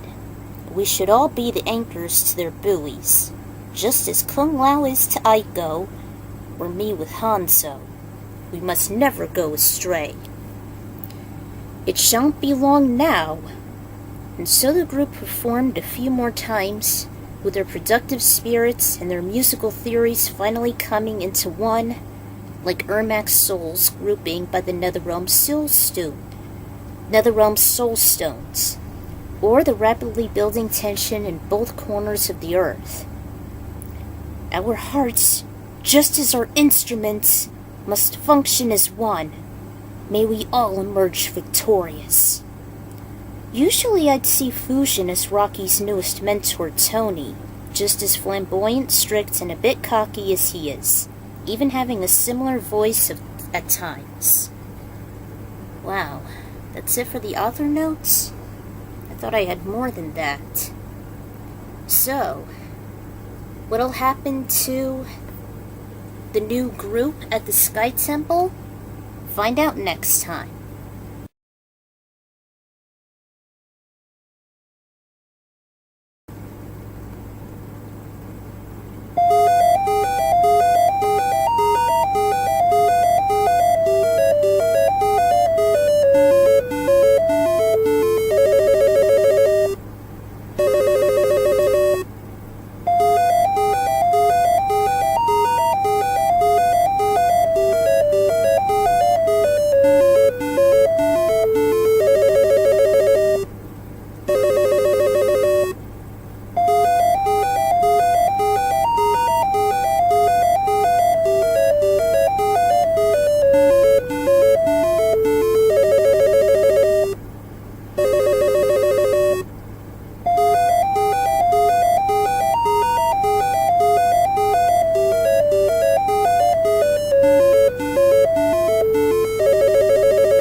Man, is it creepy, especially from what's ahead. Welcome back to another chapter of Koherence. Last time, Kenshi and Aiko were practicing at the Sky Temple, along with Fujin, Ashura, Gerard, and Goro, as they formed their own band and performed the number that Aiko had chosen in order to not only counteract the Matoken drums with the ceremony coming up in less than 3 days, but also to give hope and empower the Shaolin's hearts. And it hasn't been easy. Everyone just kept on reviewing the song over and over again, and they have less than 3 days to learn it. Thankfully, though, it was a familiar song. They just need to learn it with the separate cues, and also not only dissect the song itself, but also unite their cues without any distractions. So, Aiko is pretty much the director, Fujin is gonna be the vocalist, Kenshi is the keyboardist, Ermac is the keytar, aka King Gerard, Ashura is the bassist, and Goro is the percussionist, or the drummer. And most of them haven't played their instruments in like months because of their duties. So, good luck to them. Just some notes here before continuation 6. Usually I'd see Fujin as Rocky's newest mentor, Tony, as you all know. He's the younger god of Raiden, so it may not always act as serious as him. When I was looking up intel of the trip to Montana, they never mentioned the airtime aside from the date being around September 1991. It was definitely one hell of a year, with the tribal media and not just the start of the 16-bit war.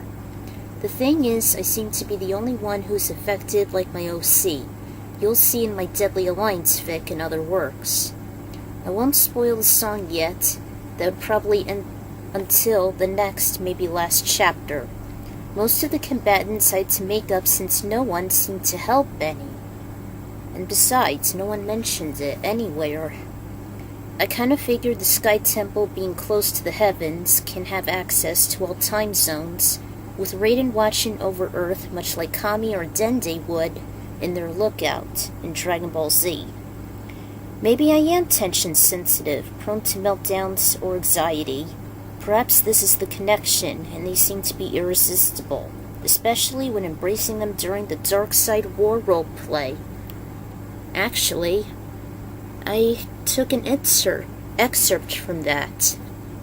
Eiko woke up inside the shared bedchamber. There were less than 24 hours left until the hot dance of the Matoken, and she knew in her heart that it's going to take all her energy to conjure inner peace to the Shaolin and herself.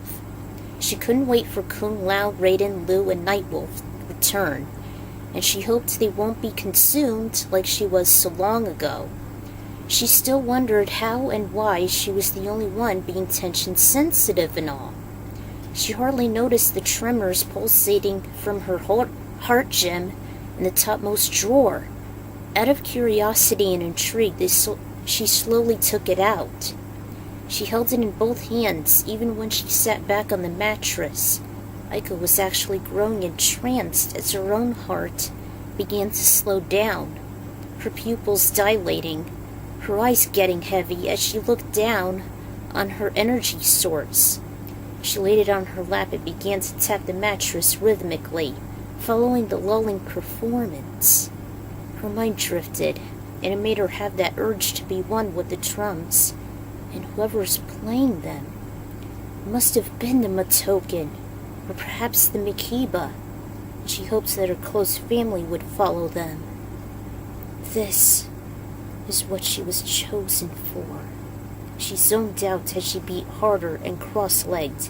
She was in a fog, forgetting the upcoming performance, and rather let herself be enthralled. Even the underside began to swell, and she wished to be a full-fledged tribeswoman taking the Shaolin along, to no longer resist and fear their temptations. She was so deep in her thrall that she hardly noticed the sound of the drums being muffled, and even her heart gem dissolved at its core to what looked like a blurry hologram of herself. Is that you, Eiko? Her same voice knocked her out of the tribal reverie.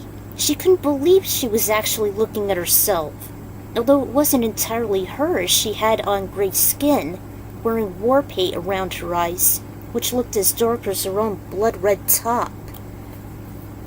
Even the gray and crimson headdress was startling. Was she really a part of a tribe after all? Yeah, I'm you, you're me, what's going on? It's just a glitch. I zoned out just as you did, like as if our subconsciousness must have met. I was drumming too. Oh, okay, it's just a glitch. That explains it. The lively Eiko replied sarcastically, hardly noticing her doppelganger's heart gem as black as her own soul. No, look, I'm more familiar about this than you are, see? I came from the same timeline, but it isn't alike at all. Where I'm from, I've seen this happen before. When reality is disrupted like this, two timelines start to blend together. I'm from another paradox, but I'm in the same year as you are. It's still March 1996. It is? But you're actually wearing tribal attire. You're even wearing a headdress, and where is this, the Netherrealm? The altered Eiko's eyes gleamed as she smiled. Yes, I belong here. I am now one of the Revenants, and I govern this realm with my lovers, my chieftain Liu Kang, and the significant other from the living, Kung Lao. Hold on, you have both? Not as your Shaolin siblings? They are with me, Eiko. In this time paradox. Oh. They are with me, Aiko. In this time paradox, Liu Kang killed me, and I was converted to his ranks. Where's Shinnok? He is powerless. He was once beheaded by Raiden. The soft door belonged to a male, and in walked the Dark Emperor himself. He bowed low. Praise be Aiko. Liu Kang? She still recognized him despite the black crimson and fiery orange headdress with a pair of piercing horns and the long manes. Yes, dear Aiko. Unlike you, she no longer fears the Makiba drums. We embrace them and use them as our strength. You had mastered a tremendous gift, and you must never shy away from them. It is a part of who you are. Wait, what are you trying to tell me? That I should join the dark side? And become like the Matoka? No, Aiko. I'm telling you that you must accept the foreboding part of yourself.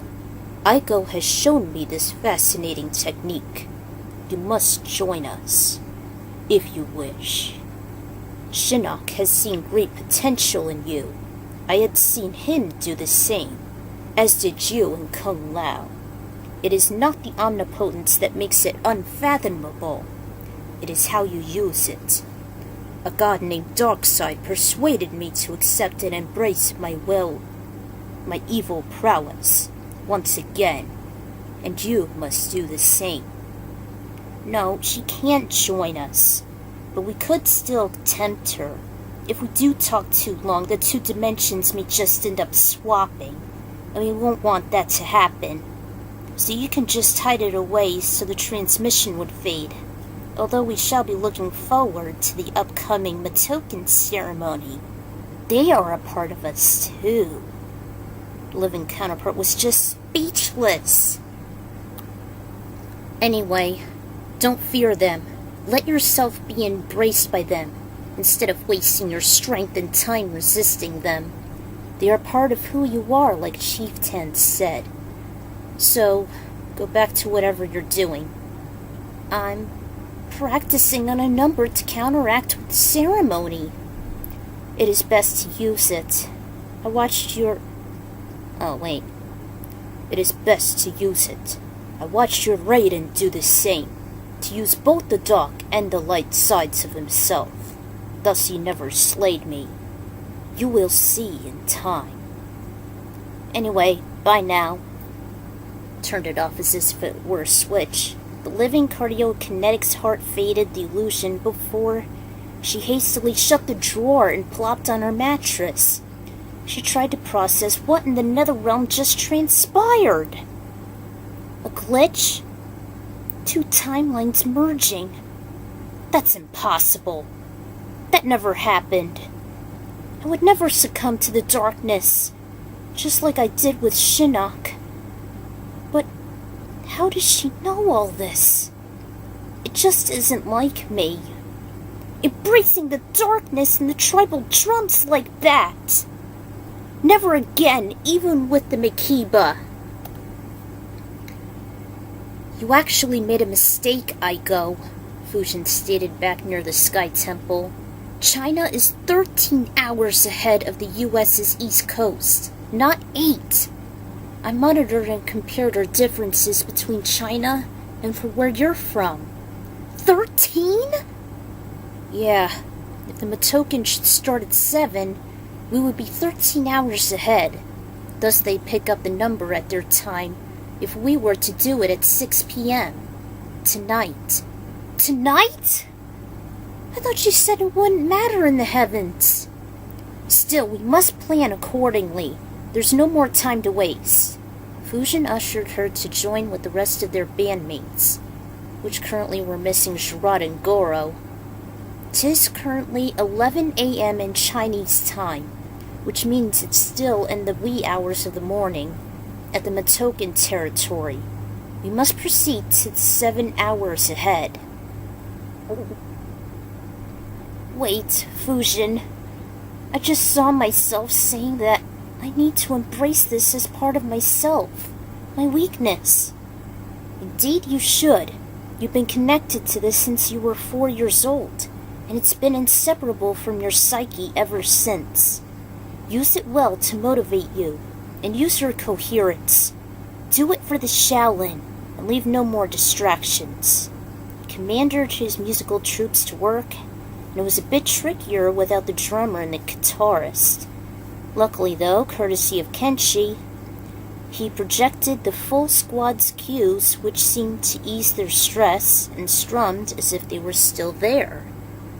An hour later, Goro and Gerard showed up, though only as themselves since Ashura kept to look out on their instruments. With the blind man's same projection, each entertainer mastered their own part to play. In an intermission, Kenshi stated to do the same to avoid any outside meddling, just as he did negate Aiko's mind from her astrophobia, as she escorted the monks to safety by Dark Raiden and Zombie Lou's assaults.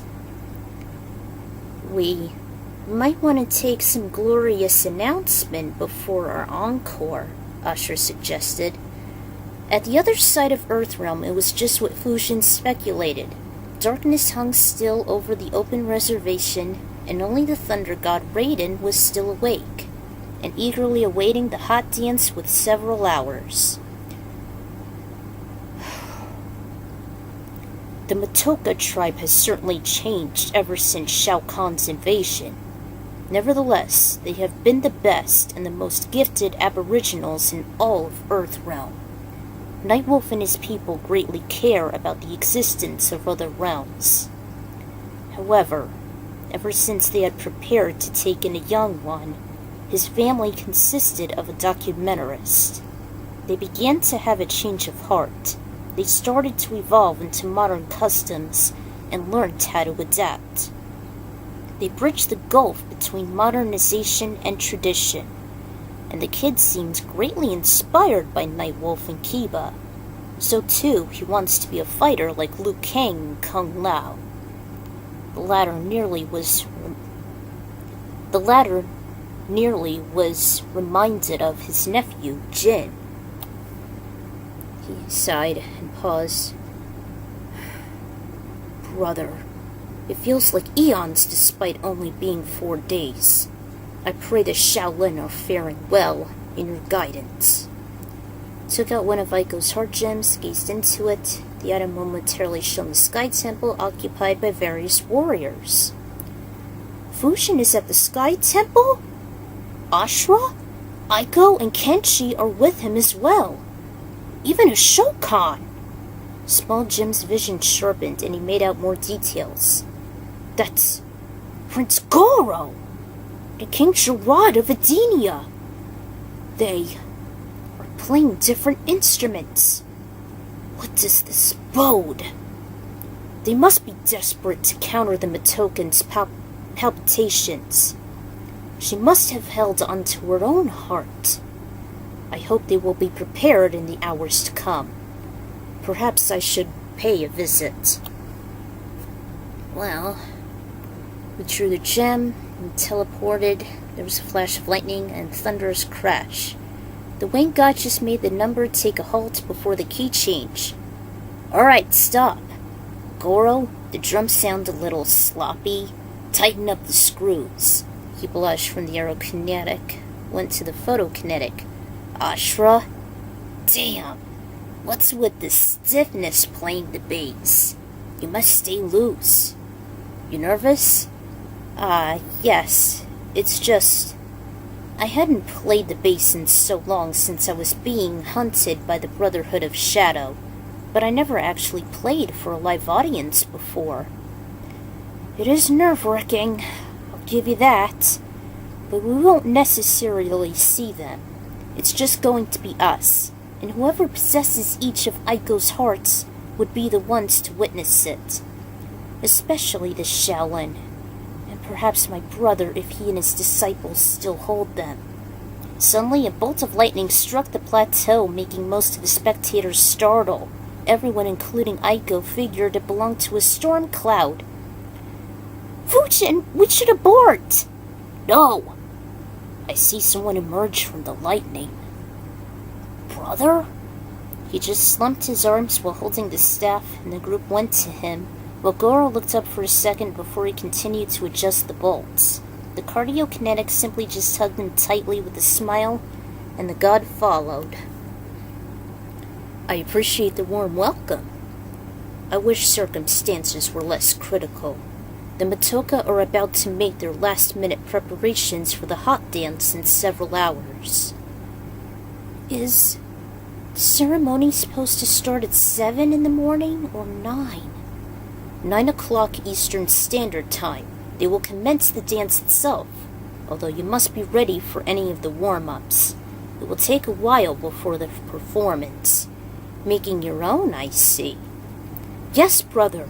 We are planning to make a couple riveting numbers to not only protect us from going astray, but for the Shaolin as well.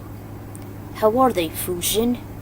They have been discussing of their plight, Lord Raiden, on how meditation has affected a lot of them with negative side effects.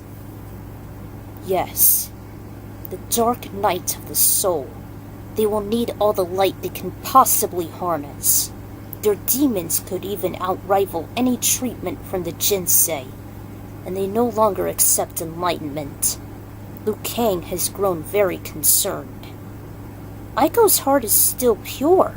She has been pining for Kung Lao lately, but she is still strong. She even learned how to use coherence. Has she now? Indeed, she'll be assembled to emitting positive energy to those who wield her heart gems.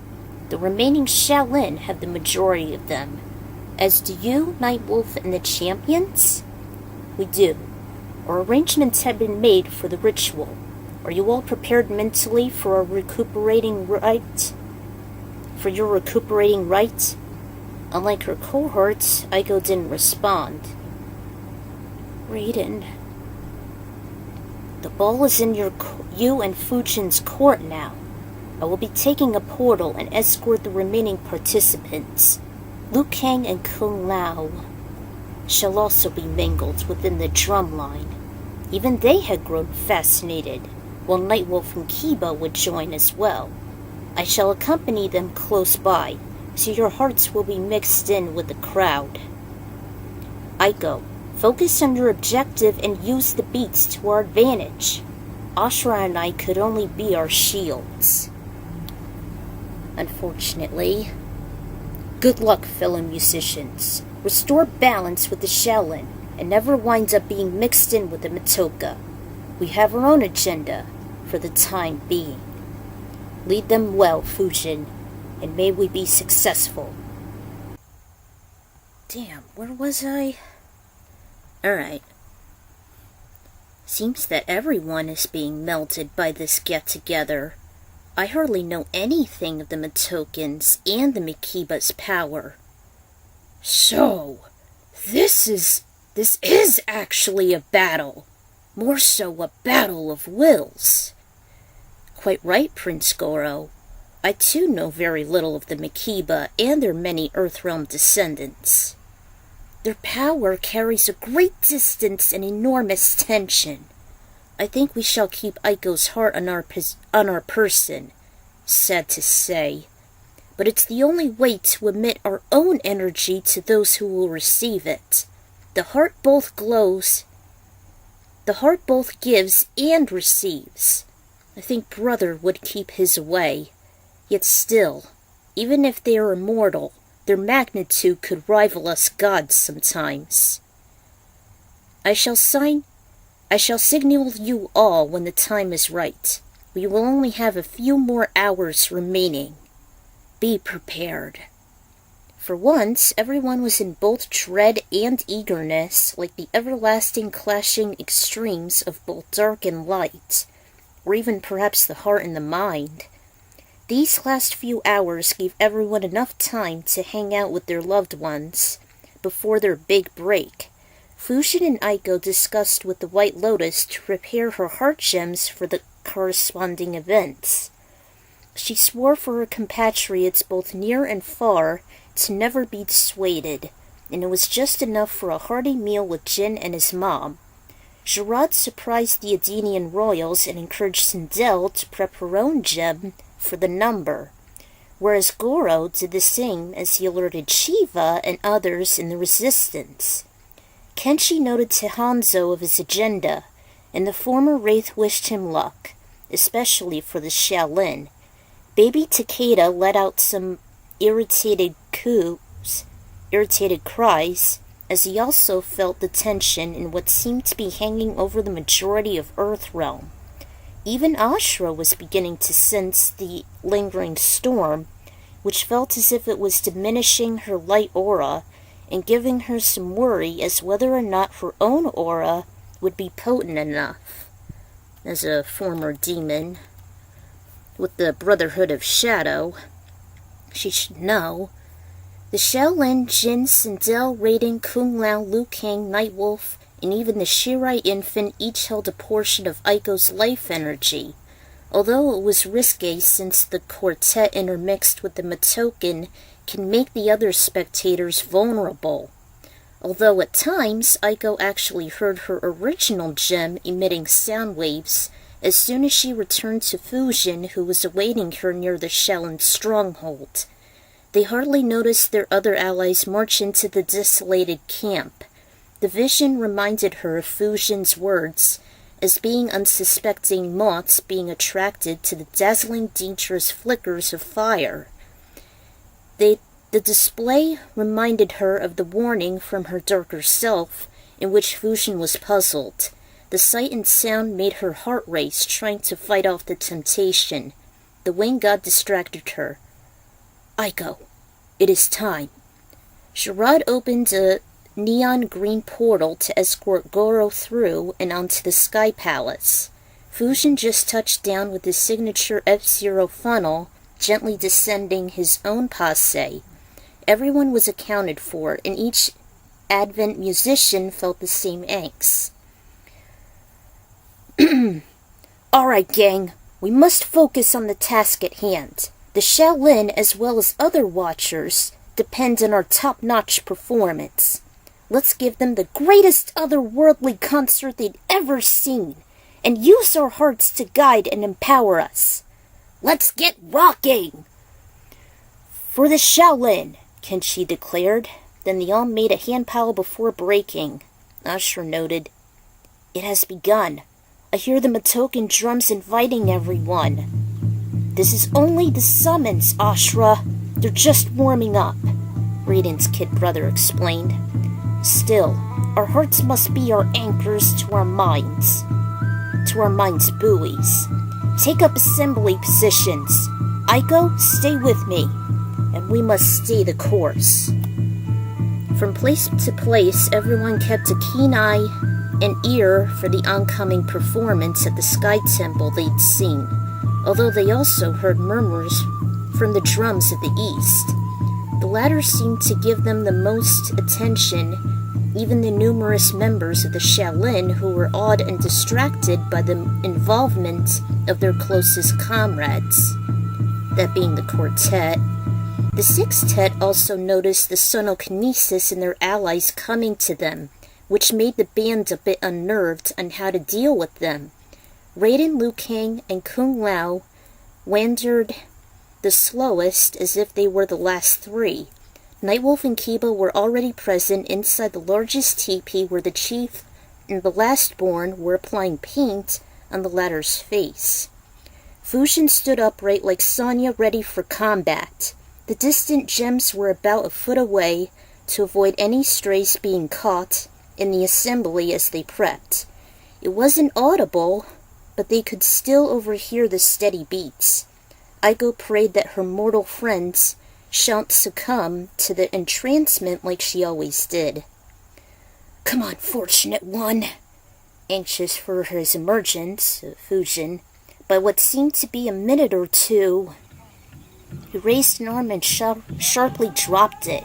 The drum's pace began to pick up like a sudden gale, and the Matoken began to chant while Kung Lao played a nearby massive bongo as if he was born to do it. The shaman seemed to have led the ceremony with the elders. Raiden and Lou stood at the sidelines. "Let's do it!" As if there was an interference on a TV antenna, the hearts belonging to the faraway audience activated and brightened. Aiko and Fujin were the first to announce. "Ladies and gentlemen, we've been through the darkness. We've been through the light. We've went across all realms.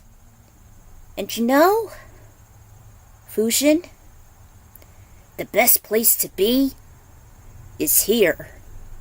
The best thing to use is with both ends. And the best time to be is now. And all we can say is..." There's an extended silence that stretched on before they shouted in unison, "Let's rock!" They could have sworn they heard a roaring audience, as if they actually belonged on their own rock stage. 1, 2, 1, 2, 3, 4. Kenshi started off the song in C major, and his melody was smooth. Fujin motioned to Ermac, who strummed and hit the keys on his instrument. Goro followed, along with a rapid drum roll. Then Ashura kicked in with the bass in sync with the keyboardist and guitarist. And due to copyrights, I can't really play it, but it's basically the extended version of the Rocky IV theme song, Hearts on Fire, by whoever. When it was time for his cue, Fujin took the front as Aiko danced. So, you can pause here if you want while you listen to it. So, the rhythm picked up, as did the snares and bass drums, before Fujin chanted the second verse. And Fujin was leading it. So you can pause here if you want to follow along. The bass silenced some, as did the other instruments, but Kenshi and Ermac still led the bridge. Fujin's voice wasn't the least bit strained. Because, he's a winged god. I'm pretty sure he's a lot more capable of restraining his voice than mortals. Then it seemed the keyboard went quieter as the guitarist headed the number with a lot of its tubular cues since the previous rehearsals. It was one hell of an instrumental break. Goro continued to bang the snares, cymbals, and bass, keeping in time. When the second part followed, Kenshi hit the keys as if encouraging the soul shifter more. After those crazy solos, he died down as the blind swordsman sliced through the air. Then Fujin sang the second chorus as the key changed to D major. So, you can pause here to follow along. So, the middle of the intense number reminded everyone of the fights they'd worked through and won, even the champion's own victories, as if triumphing their greatest adversaries. 'Cause again, it's after the Onaga War, before Armageddon. Ashura actually functioned as the backup with, the chorus with Fujin. So, the former demon followed with in different tones in the last line. Aiko was conducting and signaling the performance in the instrumental break, building up in decibels, as if it was a volcano ready to erupt. They were for sure breaching the legendary climax at the end. She knew this was the perfect melody, not only about coherence, but also as a way to unite most of the benevolent realms, disregarding the Netherrealm and the worlds of chaos and order. Breakthrough! The key changed to around E minor, and the drums, keyboard, guitar, and bass went incredibly wild, as if the air was bursting with incredible sound like a series of fireworks. Aiko then outstretched his arms. Go for it! The number quieted a bit and went more smoother, as if going up a slope, not as steep. Then the keyboard picked up again, as if it was only climbing up. Next, Ermac and Goro were joining in, almost muting Ashura's barely noticeable bass. The volume went as high as the stratosphere, The sacred temple was beneath. Trumpets were blowing the Rocky theme, even though it belonged to Kenshi. Aiko turned and spread out her arms as if signaling the last note, and the legendary samurai continued, it should be a Ronin, continued to rapidly use the button several times, repeating the quick-paced solo before the song finally faded. Aiko stemmed as she cried with ecstasy, as did the Shaolin down below, cheering for the energizing performance. Even those who seemed to have any discomfort or upset extinguished. Even the combatants, along with Goro raising his arms and roaring, followed suit. "We did it! We did it, Fushin!" "No, wait! Stop!" Uh-oh, there was something amiss. The combatants silenced, and the Wayne God told them the assembly's going on longer than anticipated. Aiko just whispered in his ear for the backup number. He nodded, then signaled Ashura to lead the secondary song. She strummed her bass, and Kenshi hit the keys in the same note, G major, in a slow rhythm. After 4 beats, Fushin blown on his woodwind instrument, a more attractive melody, and the heroes knew what it belonged to, restoring their dwindling confidence. The song picked up as the trio played, even with the changing notes. As the performance foretoed again, or fortayed, the past tense, Goro tapped on his claves 4 times. Then Ermac strummed his electric guitar with the melody in C. After an iconic tune, the song quieted, and Fujin kept it going. The number repeated the second verse, but Kenshi was the one leading it. Goro just carried on tapping the rhythm with his 4 sticks. The number picked up again at the same intervals as the first, although there was something different as Aiko and Fushin sang in C. And in case you don't know, it's the orchestrated version of We Are the Champions, which you would hear during the epilogue of Return of the Dragon King. It's all there. The cardiokinetic signaled for everyone to sing along. I'm sure you'll not know the words to this, but I changed it to all the realms because, it's not just one world. To quote 007, the world's not enough. The instrumental repeated the chorus and Aiko and Fushin chimed in. Ashura added of the realms with Goro, Kenshi, and Girard, then everyone sang of the realms. And finally Kenshi and Ermac made the finale before Goro closed with the drum solo. They hardly heard the Shaolin and the rest of the audience cheer louder than they ever did before. Sometimes the uproar was so contagious that the group let out their own. They even noticed the heart gems just ignite, as if storing loads of positive energy from the watchers and others who gave and received it. It even made the quartet at the Matoka snap out of their own trances when they observed Aiko's gems sparkling in conjunction with whistles and cries. Kung Lao received loads of endorphins as his shined, followed by Lu's, Nightwolf's, and Raiden's. What's happening? Lu's and Lao's eyes shrunk from dilation. The Shaolin! Aiko and the others! They saved them! I've never seen her heart so ignited! Nightwolf was amazed, and his people were still so deep into their own number. 'Cause hello, they don't have those heart gems. Alright, the lastborn's adopted. We should go. Raiden stuck up a finger. Not until we say farewell, Kung Lao. Aiko's lover couldn't help but give a warm smile knowing he would see her very shortly, and was eager to exchange tales.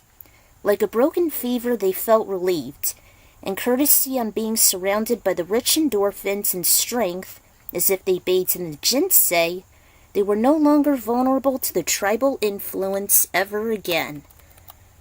It was now almost midnight, and Aiko stayed up later than usual. She was still inside the shared bedchamber, sitting on the deserted mattress and looking down at Lao's cheerful picture of his younger self. The cardiokinetic couldn't help but grin back, still feeling the cool air and stress relief throughout her body as if it was tingling. I wish you were there, Kung Lao. Raiden, Nightwolf, and Liu Kang, too. She lifted his face and kissed it, and was hoping someone would answer her in the extensive silence. She felt slightly disheartened, disbelieving if they would ever return, and be forever bound. She just shut her eyes as if holding back tears or trying to emit bad pangs from her mind. Our work is finished, Aiko. Her eyes shut open, registering that familiar arcane voice. She looked behind and was astonished to whom she saw. Raiden! Her eyes widened, as did her smile. He actually grinned. You have done well, young one. You have finally achieved the art of coherence and restored inner peace and balance to the hearts of others. The Shaolin and I are proud on what you've done. She was just tongue-tied, flattered by his praise.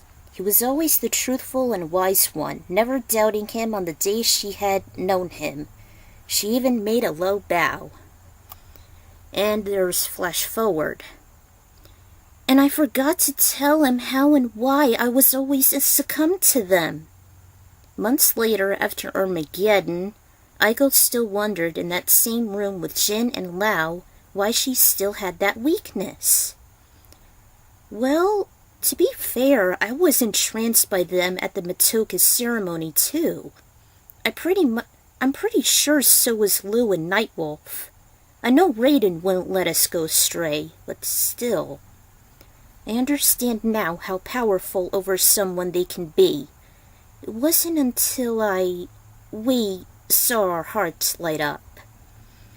I want to be educated by Nightwolf and his people someday. I've been interested in them ever since he showed me when I was young. I also want to be an archer, and they can teach me. They are intriguing. Wait, who's saying this? Oh. They are intriguing, but we must not underestimate their prowess, Jin. I guess the White Lotus was right after all. The Makiba are our realm's ancestors, just like us with the great Kung Lao, or us humans with primates, or dogs with wolves. This doesn't make much sense. I'm sure you, Kung Lao, must have shared my weakness since those heart melts, even though I don't remember you being affected by the Makiba, and the Matokans must have been more direct. But I just don't understand. I feel it's more than just hyperfixation. Jin just sulked, as Lao laid an assuring hand on her shoulder. I believe I can answer that, young one. It is more than just your sensitivities. From the open window, an oriental tone was carried by the crisp air. Everyone went agog. Liu Kang! Kung Lao made a kowtow. He just stuck up a finger as he hovered through. Enough, chosen one. The Shaolin are more intrigued than ever from those stunning performances. Nightwolf and the Matoka tribe had settled their differences, and are now close allies with the Shaolin. But I only desire to show you something. You were connected to the irresistible tribal customs. Come with me, and I can take you there. Somehow this made the Kungs fascinated. Show us, Liu Kang. The numbers represented here were actually Hearts on Fire, the extended version, the iconic song from Rocky IV, and We Are the Champions that was rearranged by the Royal Philharmonic, the latter being the finale of my epic based on Deception, The Return of the Dragon King. I too forgotten exactly what time the Sesame Street episodes began. They always kept changing it ever since I finally grew out of it by the 2000s and late 90s. Sometimes they'd air it more than once each day, maybe twice, aside from other PBS programs. At least that's how I remembered it. But I couldn't find much intel. So I had to make up the airtime somewhere between 7 and 9 a.m., along with the error involving the Chinese time zone. Because I thought it was 8 hours, but it's actually 13 compared to the East Coast. Also, the AVGN episode, The Berenstein Bears, gave me the most inspiration on the possibilities on the Mandela effect, creating a time paradox, or how it's spelt, or proof of altered dimensions. Ironically, I never cared about the material that much, so I can't say how it's spelt. But how it was pronounced is Steen, not Stain. Maybe it is possible, although I am not a fanatic, though it has happened multiple times, especially in the Mortal Kombat multiverse, which, with DC and all that. So it kind of makes the most sense, as in MK1, they keep saying it's in a parallel universe with Lu's new era. And I'd rather have it in dimensions than time travel. God, I got enough of that. I also took inspiration from unaliving Liu Kang's RP, The Dark Side War, whereas he and I embraced the tribal drums and used them as weapons to empower those waging war onto the Elder Gods.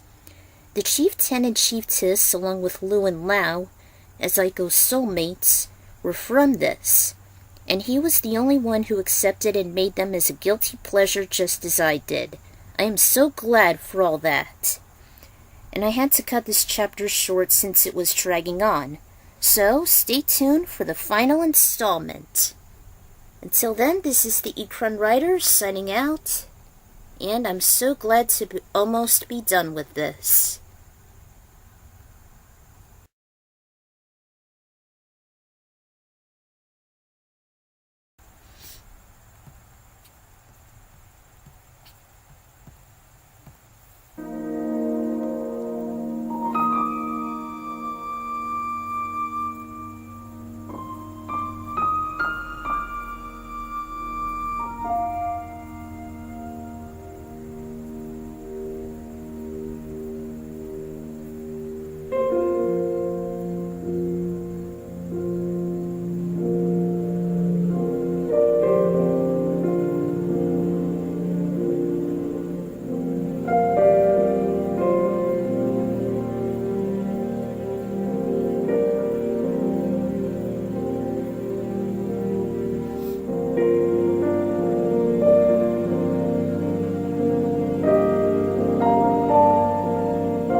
Welcome to the finale of Koherence. Last time, Kenshi, Aiko, Fujin, Goro, Ermac, and Ashra actually performed their upcoming number. Actually, they had to make 2 numbers, and they had a backup because the Matoken assembly was going on a bit longer than they anticipated. And so they decided to do 2 numbers, and as expected, the quartet, Raiden, Liu, Lao, and Nightwolf, actually got their hearts restored over their minds as they were being affected by the Matoken. And also, the Shaolin have also received huge amounts of positive energy, which proves, by the way, that Aiko's experiment was successful, as she, even though she's not as powerful as Quan Chi, it's been proven. And so, Raiden just recapped that the concert was actually successful in Aiko's part, both restoring the Shaolin and safeguarding the others' hearts and breaking them free from the Matoka as the ceremony was going on. And so, after 5 days, they weren't bound, and so they just finally made it back. So, Fire God Liu Kang actually paid a visit, because it's now after Armageddon, and he wants to show Kung Lao and Aiko the hourglass. So, let's end this. Alright, Apex. Being Aiko's usual anchor, Kung Lao decided to go along with her and the Fire God as he teleported them straight to the Yin Yang Island. Jin was left in China as he was still a teenager, thus it can be too overwhelming to handle the predicament personally, along with the unpredictable repercussions from puberty. After all, with his own son, Chiang, Liu offered Kitana and Kero to look after him as he escorted his best cohorts to the majestic hourglass. The astonishing artifact was a first for Kung Lao, though a second sight for Aiko.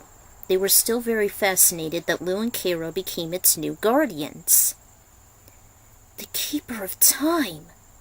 Does that make you as a Titan? No, Kung Lao. I decided to sustain my abilities in the levels of a god, but in dire emergencies, I shall surpass it. So, you're holding back, just to protect Earthrealm, and to keep the peace, Aiko. Sometimes it is best to restrain your prowess. But you still control time. This should make you beyond a god.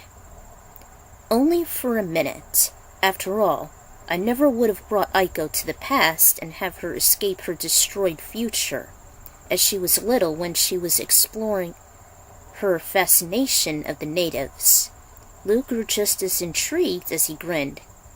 They are quite the interesting lot, as is Nightwolf, and is indeed correct that they're the descendants of the Makiba. He swayed his hands, causing the center to glow, and it soon forged a portal revealing them and the de-evolution or something. The Native Americans are descendants to the Africans. The ancient continent of Earthrealm Pangea had separated due to tectonic activity, and they all started within its core and occupy Africa. Some relocated as the land was breaking, but it all started within Outworld. Generations passed, and while their abilities had lessened, they still harnessed unique customs. Even the drums themselves were replicas of the otherworldly tribe. So the White Lotus was true, and Sindel confirmed this. They still are minute, much as those on Earth. Yet, they're territorial and hypnotize those susceptible to them. They still do this? Even now? Sometimes it is good for them, and for the other Outworlders, as an act of protection, but they can be corrupt, infecting their once peaceful souls. It will not be so simple standing up to them. They truly demonstrate evil with the dark arts. Wait! I saw myself as a revenant with you governing the Netherrealm. We were chieftains, and Darkseid once manipulated you. Yet we still embraced our darkness, even those enticing drums. I now understand their prowess. There's more than this. They are tempting, as I too used it on Kitana and Chiang. They're tempting, as I too used it on Kitana and Chiang, who were amazed. I learned a thing or two by them, and I too saw my darker self from its altered dimension. Those interdimensional anomalies seem to happen constantly, sometimes crossing over, and at some point between your childhood and now, Aiko, the universe fluxed into the darker future rather than Armageddon. He waved his hands again, altering the center of the hourglass. It all began in 1992 during the first tournament, but in the year prior, you became astonished and submissive to the intense rituals. The Crow Assembly in Montana, the African dance, the early grammar field trip in '95. These three happened in real time, thus other media had followed. And lastly, you met us in Nightwolf. Each vision unraveled as Lou described each one, even hearing the distant bangs. The trio were fixated, though the fire got lit up. They tend to emit tremendous power to those using them, and the receptors. But, when you were 4 years old, Aiko, they were thrust upon you. I had this inclination as I rewound time. There's a connection to you, not just your hypersensitivities. You were raised in the East, as was Nightwolf. As you both have Matokan lineage. Kung Lao and Aiko were shocked as much as Rieden's electrokinesis. She couldn't believe she was born with a Matokan, or any tribe. But I thought that Shaolin said I had a Japanese heritage. Well, that's what they thought at first. Wait, where did I... Yeah. Kung Lao and Aiko were shocked. Not even close, Aiko. He stepped closer to her. And this was no coincidence. You were for certain a mixed breed, a hybrid of European DNA. Your immune system was excellent in battling disease, thus why you hardly became sick. But as this settled for the colonies, you do not have to be ashamed of them mutilating the Aborigines. It was done out of passion, and ever since then, you had just a very tiny strand of the Matokan left within you. It's not just your dependence on Nightwolf, but it was that sliver. It's in your blood, Aiko, and those past experiences made you who you are. You must never deny that arcane part of yourself. Never forget that the universe doesn't answer your call, but it receives the vibration you offer. And this is it. She just sat on the grassy knoll trying to accept and process everything. Kung Lao followed and tended to her. I don't believe this. You must, Kung Lao. Through your melt, you had received a similar tick within you. Even me, alas, I wasn't able to resist as we'd been surrounded. As unacceptable as it is, it's still the truth. As I traced back her ancestry, you must never fear it. Besides, I, Katana, and Chiang seem to enjoy it the same. They do enhance the spirit. And if you like, Nightwolf and I can teach you how to wield it. What have we got to lose?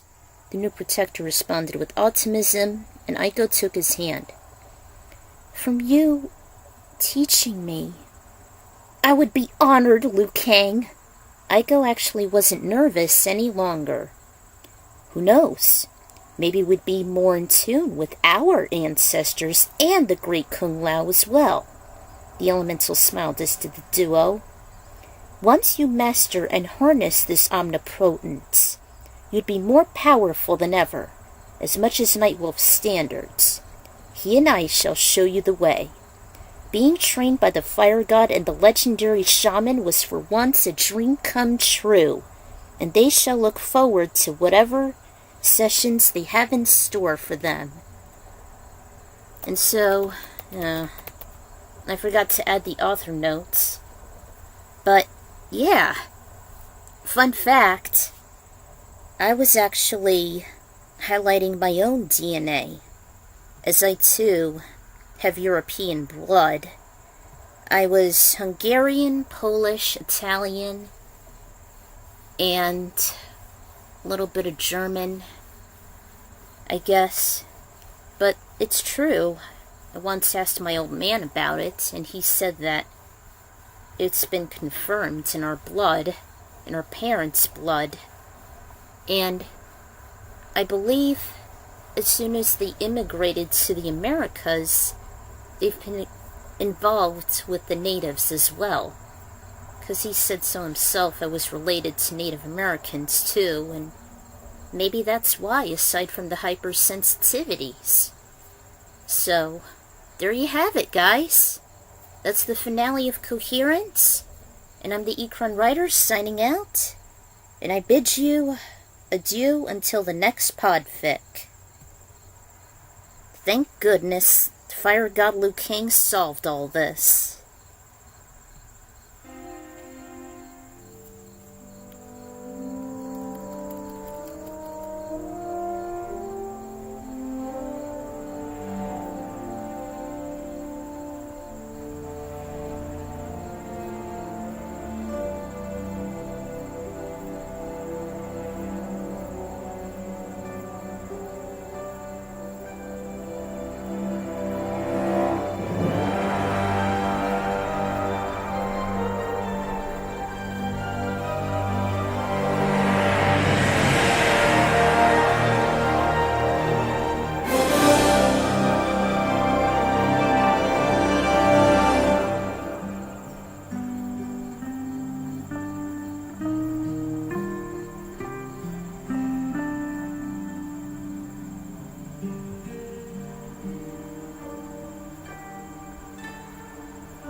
Man, I always loved that song in Majora's Mask, even though I hate the game in general.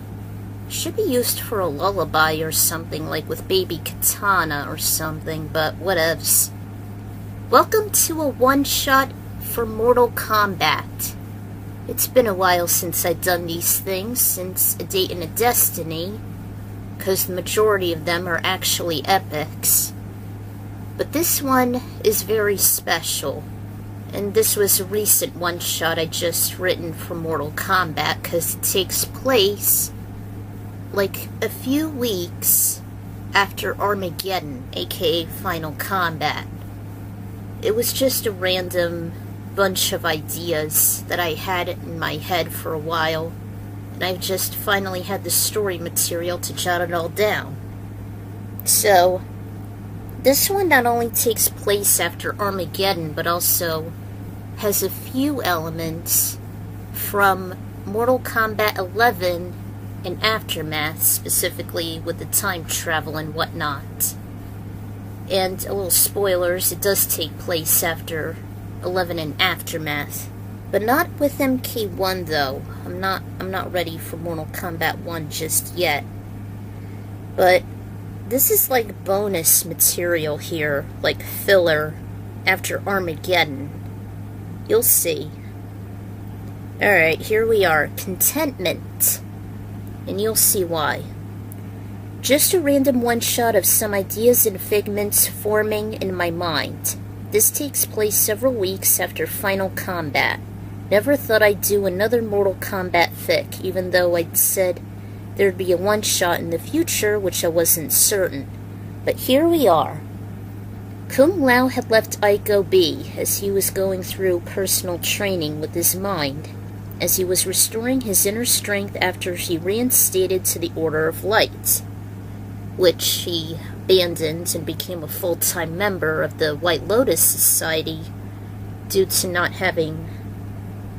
The Order of Light doesn't approve vengeance or defending realms, but since he needed to return to the light again, he would need it.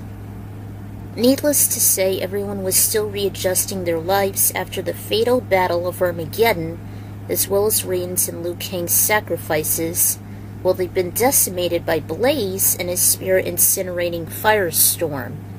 At times, Kung Lao and Aiko still mourn of their mentors' losses. As she was sulking inside her bedchamber shared with her new fiancé, a red portal appeared beside her. At first she was startled, but then her expression changed to anticipation as she recognized the rip and whom it may belong to. She noticed a red dragon's snout peek out through the rip, and identifying it, she gave out a thin smile, and she followed it in. Before she knew it, the red orb led to the isolated tropical location known as Yin Yang Island, one of few desolated isles within the Lost Sea.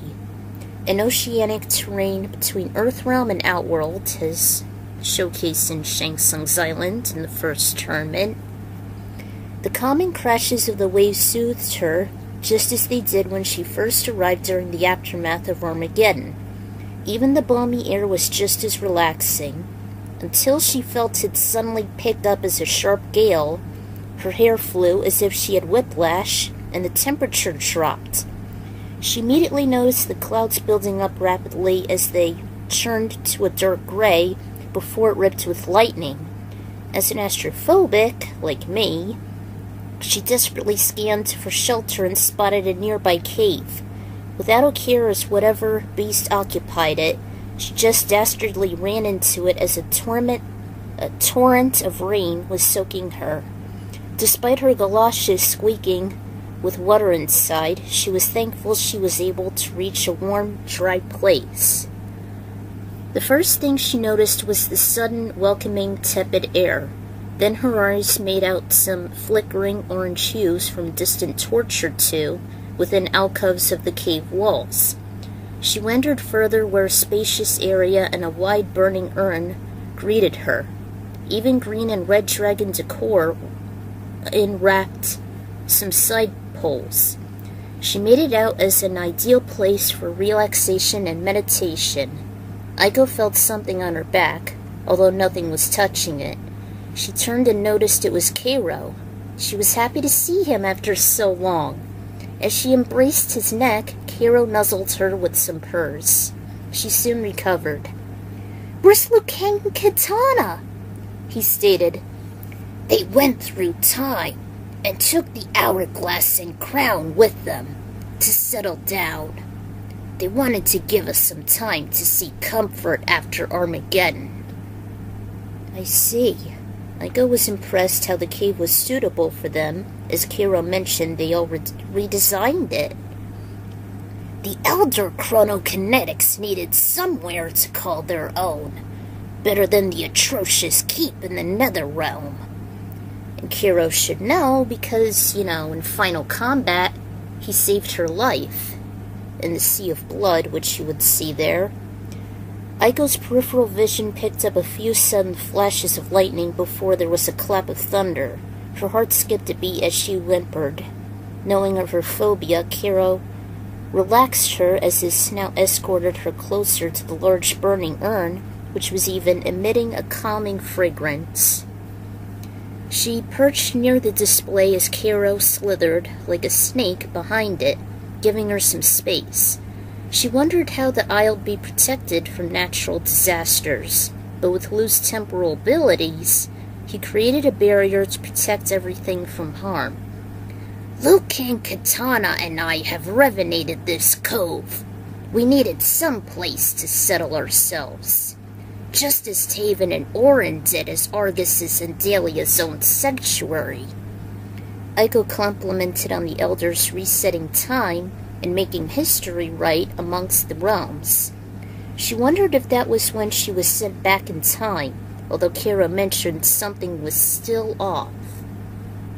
It all started after Liu Kang became the fire god, courtesy of Raiden gifting him his holiness and his electrokinesis, reducing himself as a simpleton, and after the new savior decimated Kronika at the prehistoric era. And this is a flashback to the moment when Lu's pyrokinesis was so intense that he actually turned the tightness into a crystallized statue. This is actually the ending to Mortal Kombat 11, but the thing is, there's actually 3 endings. Not in Aftermath, the original. The thing is, if you lose to Kronika, you obviously get the bad ending. And Kronika actually resets to the Dawn of Time, aka the Chaotian era, if I'm pronouncing it right. But she sets you to the prehistoric era where the battle starts after you beat the Revenants and Cetrion. So, when you fight Kronika, and if you lose in the first round, she'll reset time again to the Dawn of Time, and you won't get the perfect ending. You would actually get the normal ending, which continues on to Aftermath, which I didn't want. To get the perfect ending, you gotta have flawless victories all around, especially with Kronika, and that's what I prefer. So, here you are.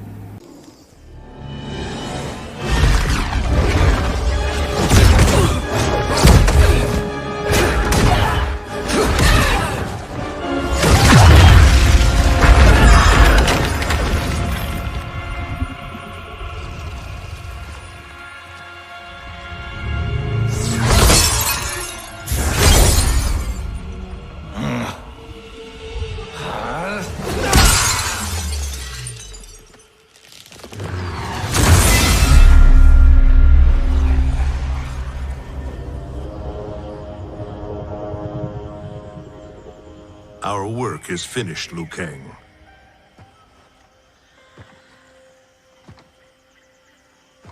Lord Raiden. I am merely Raiden now.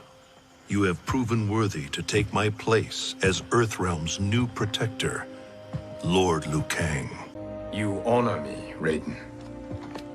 The honor is mine, Lord Liu Kang. The sands of time are now yours to shape. It falls upon you to architect a new history.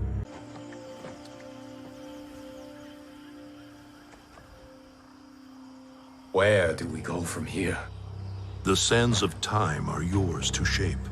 You must return the hourglass to the dawn of time and sculpt a new history. A better one. The fate of all realms in my hands? Raiden, I cannot do this alone. Yes.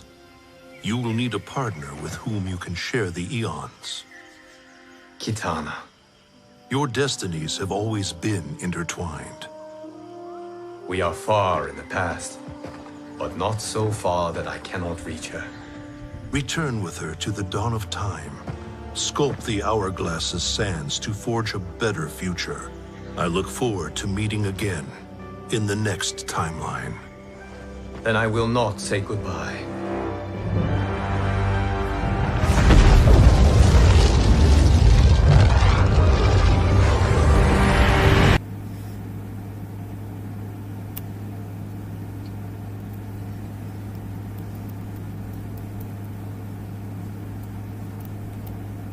Cairo then stated that Lu actually reunited with Kitana right after she received the title as Outworld's Khan. He appeared before her in the hearth of the Edenian palace's fireplace. She noticed the orange hue and was startled of Lu's new composure and attire. He explained that he already decimated Kronika and righted all the wrongs that she and her followers had wrought.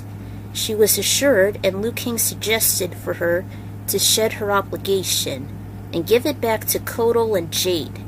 He shall restore him with the Jinsei flowing inside him before the Edenian shall prepare. It wasn't easy leaving her past life behind, but since she was reluctant on her duties for governing Outworld and its feral inhabitants, even with a kingdom she no longer recognized. A little excerpt to Kitana's ending in Mortal Kombat 11, the latter ending. Moments later, the Fire Thunder God stood within a meteorite at the midst of a void with hardly any celestial bodies, which is obviously the perfect ending here.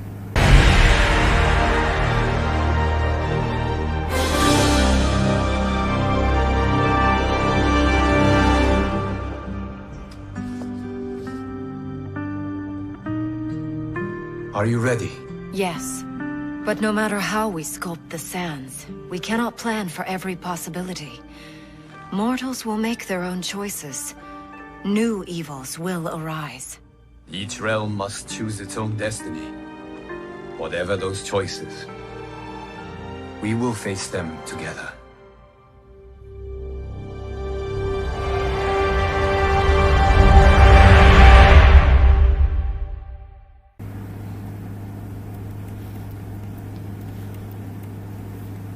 So, that was how they became the new Keepers of Time. Ico was beyond amazed on their accomplishments, especially erasing all the hellish circumstances and starting anew as far back as the beginning of existence. And they are finally together while doing it! I couldn't imagine it any other way. Better than the Netherrealm Emperors. Her eyes glazed even when Kiro continued. Indeed, Ico. Liu Kang and Kitana were always meant to be together, and having a mortal attain godhood, eternal life, with an Edenian can't be any better. Ico beamed more. I wonder if Kitana actually became a goddess. Edenians are descendants of gods after all. Just as are dragons.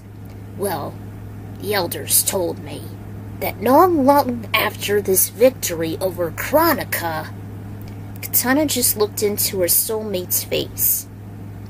Have no doubt, Chosen One, you are up for the task to architect a better history.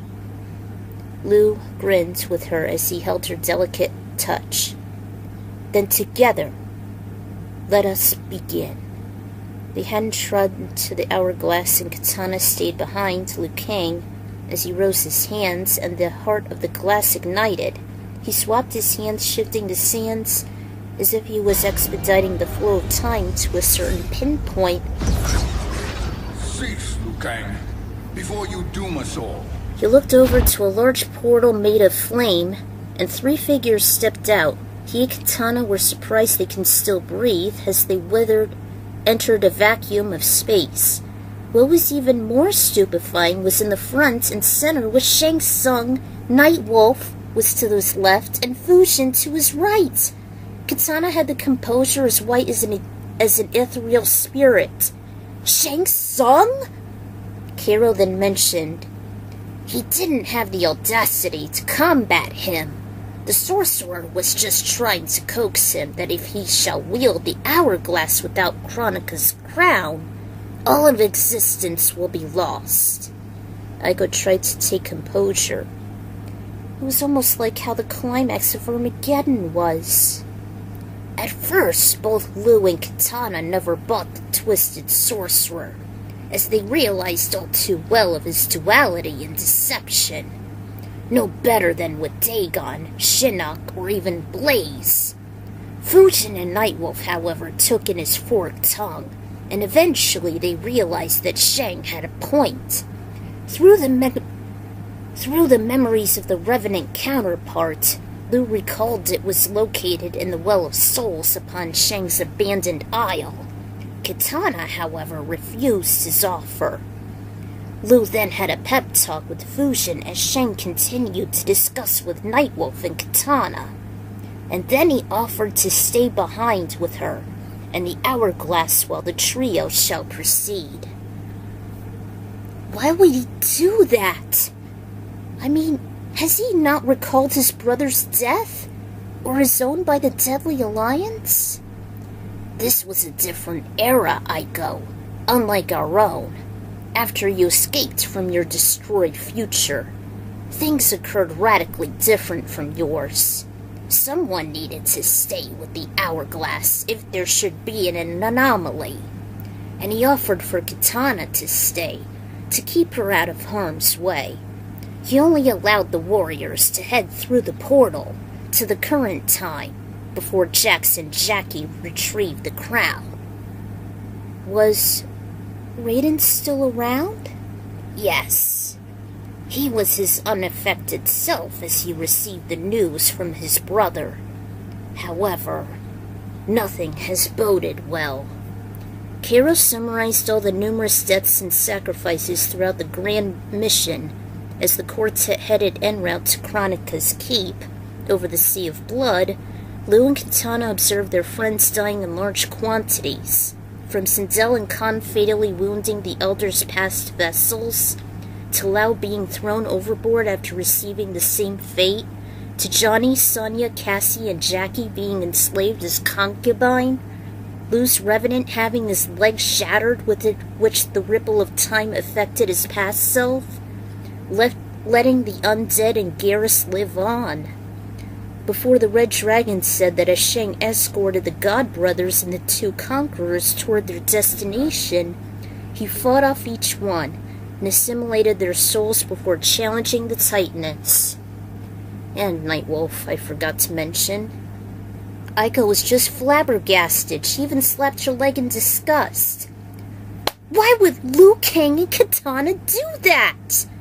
They'd never sit idly by and watch their friends bite the dust. They aren't so passive. They're more proactive than that. I bet Kitana was beyond miffed on what he did. I would. Kero just sulked. I would regretfully do the same. But I guess he was just waiting as Shang was clearing the playing field. I mean, they stayed behind before Armageddon arose. She hung her head for a moment before the Crimson Serpent went on. After Kronika absorbed Cetrion's soul, Shang was still able to win over her seamlessly, without relent, nor any mercy, just as how Dagon would do it. With the combined souls of Revenant Kung Lao, Raiden, Fusion, along with Sindel and Shao Kahn, and Nightwolf, she was overmatched. He even had a taste of her own essence before he possessed the crown. The demon sorcerer commenced his new era as he waved his arms, being coated with the light temporal energy. Cease before you doom us all. At the sound of a familiar oriental tone as Shang caught thermal light in his peripheral vision, a fiery portal ignited to his right and Fire God Liu Kang came storming out. Never faced by his intimidating presence, Shang just greeted his old arch-nemesis. Liu Kang, I thought your duties required you stayed behind. A lie. Something you know well. I see now. The Hourglass showed that only I could wield the crown against Kronika successfully. You let me win. And to ensure victory, you sacrificed the lives of your friends. How deliciously cold-blooded. They are not gone, Shang Tsung. They will live again in my new era. Your new era. You underestimate my prowess, Chosen One. I have the crown. I have absorbed Kronika's power. You may have attained godhood, but I am the keeper of time. You are no match for me. Kronika said much the same, Shang Tsung. You will share her fate. Now hand over the crown. This is your only chance. My only chance. This is my triumph, and your final moment. Your worthless existence is at its end. Fight! Alright, her heart began to thump in her ears, nearly as loud as the roaring thunder. Kero... Is he actually Shang Tsung? She held her breath and squeezed closed her eyes. She can't possibly picture all of hers, and her friend's essence was all masqueraded by devil in disguise, even one that can rival Shinnok. When her terrifying paranoia started to break, she slowly opened them. Her vision was covered with stars before Kero spoke. He won, Aiko, but not without a grave cost.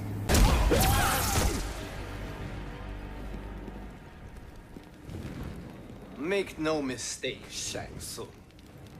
You have chosen this fate.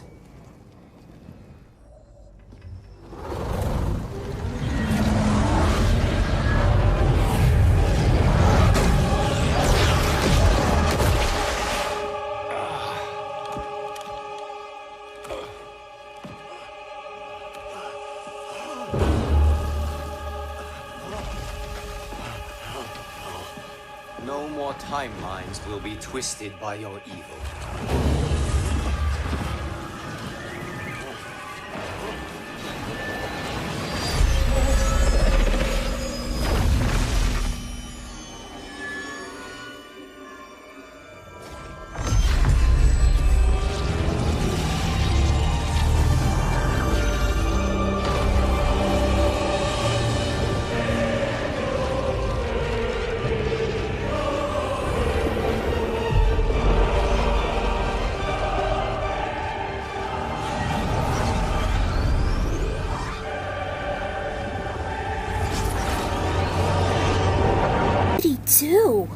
Kero then went on.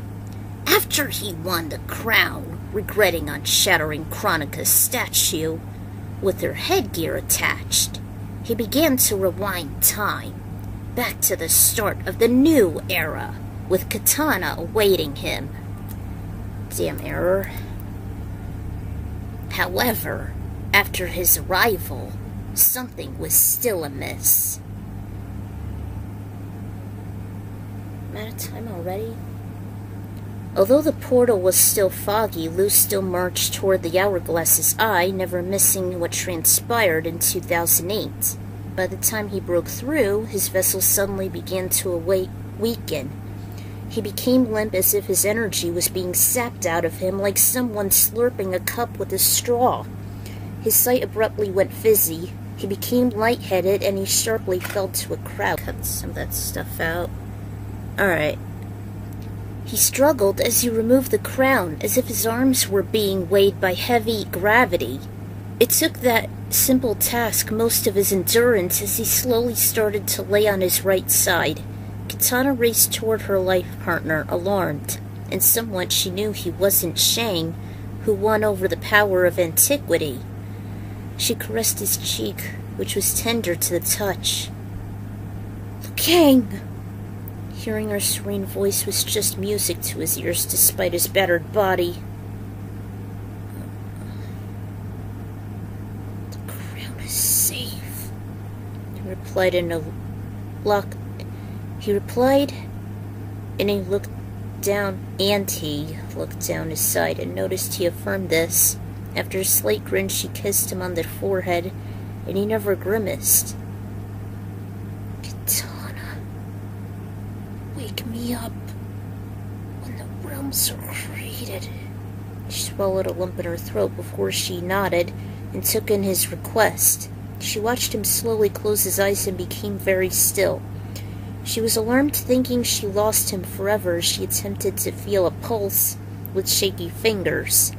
The thumps were very faint, and before she knew it, she saw the crown that Lu relinquished and hesitated before she put it on. She shut her eyes for a few moments before she activated a portal and dragged Liu Kang into it, even using her adrenaline. He was so deep in a coma that he never noticed Katana pulling him across the Edenian terrain and even shouting for help. Not even when some kind innocents offered him a warm broth, nor when he muttered her name a few times in his delirium. The next thing he knew, the weakened fire god came to with his head clearing gradually. He hardly made out the cozy bedchamber as he saw his beloved look over him. Katana, she caressed him. There now. You've been asleep for 14 hours. Where are we? We are in Edenia, Liu Kang. Gave her a questionable look. How? If it's been 14 hours, she glanced to his side drawer. I needed to use the crown in order to expedite time, to save you. You wanted the realms to be restored, but I could wait no longer and let you die.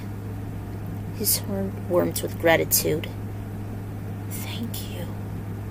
She rubbed his head before they made a passionate kiss. From then on, she never left his side, and it was fortunate that even the monarchs pitched in. Needless to say, it took all of Katana's will to not be shocked seeing her parents alive and well, even when she hadn't been born yet. This was like a fish out of water, but Lu was her anchor, never letting her go astray. Over time, Lu's strength began to regenerate, but he seemed too fatigued to let loose his Jinsei prowess. He theorized the Earth realm was still too primitive and underdeveloped than the majestic kingdom, and as time passed, he began to become more accustomed and even attached to the friendly subjects, even the hierarchs. The regal, peaceful atmosphere was like his home away from home, despite the occasional pangs to return to his own realm and time. Luckily, Katana's moral support, along with the Edenians, gave him the comfort and strength he needed, yet still he wasn't entirely whole. He was actually knighted as one of Edenia's best royal guards, even betrothing to the future princess, though they never mentioned it. He actually met Argus as well. Aiko's eyes widened. Wow. This must be quite an honor. He was the only one who knew of Liu Kang's predicament, as a god himself. He actually lacked the power of worship, the energy a member of the Pantheon needs to exist, to give off their light or darkness. Without it, they weaken and wilt. Elder gods do not need this extra source. She was in deep thought. God, why does it sound so familiar? Although the storm was starting to wind down. The Edenians support him, but it was minimal. He wasn't enlisted to the Pantheon, and he needed to perform an astonishing feat. He knows that Edenia's been in constant turmoil by its most tyrannical enemy. I'm sure you all know this. She knew exactly who it was. Outworld and Shao Kahn! Even us dragons fled from the dangerous realm. Onaga was the first dragon who wasn't an elder and starved for its prowess, thus combining the more smaller realms into one. Khan poisoned him as he was too power-hungry, and he set his sights on Edenia. Argus appointed me and Orin as guardian dragons, not just for Taven and Dagon, but for the realm itself.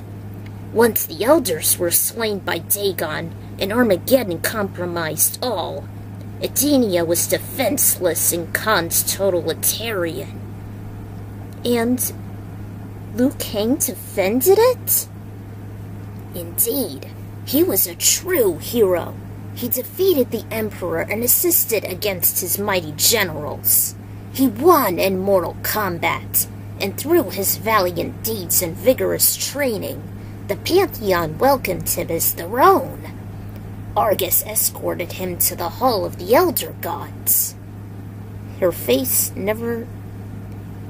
Koheremce's face, looked brighter, like it never had before. Damn typos. He was humbled as he bowed before them. They made him to never suffer from his fatigue ever again, and offered to make a request as payback. He wished for Katana to become a goddess without even dying. They granted it easily due to his chastity. But alas, he was saddened Raiden didn't exist. Perhaps, as a mortal, he will exist, Katana assured him to never give up hope. Still, he was wounded. Perhaps in another timeline. He was heartbroken, but it mended once they'd done the unthinkable. The Edenians helped them to become one. You mean they... Kero just nodded with a wide grin and blazing eyes. He didn't mind her jumps of joy nor her enthusiastic stims. It took her a few moments to calm herself, and she couldn't wait for her own union with Kung Lao. Yes, in due time. Kero made a serious tone to have her grounded again. Liu Kang and Katana finally embraced their love for each other, and he offered to take themselves back to the Hourglass, to go to the Chaotian era to avoid the watchful eyes of the Elder Gods and the Titans. They got intimate. Aiko envisioned of the heavenly couple being intertwined. Then her mind abruptly stopped. Wait! Hold up! She forced an erotic visions from her mind. If everything was so euphoric and going so well, then how in the hell did we end up here? There must have been like an Achilles heel. What happened to them? Kero sulked. Something did transpire. A tragedy Liu never anticipated. Content, he fast-forwarded to 1492 and met the great Kung Lao. And this is where you will see the last part of the perfect ending.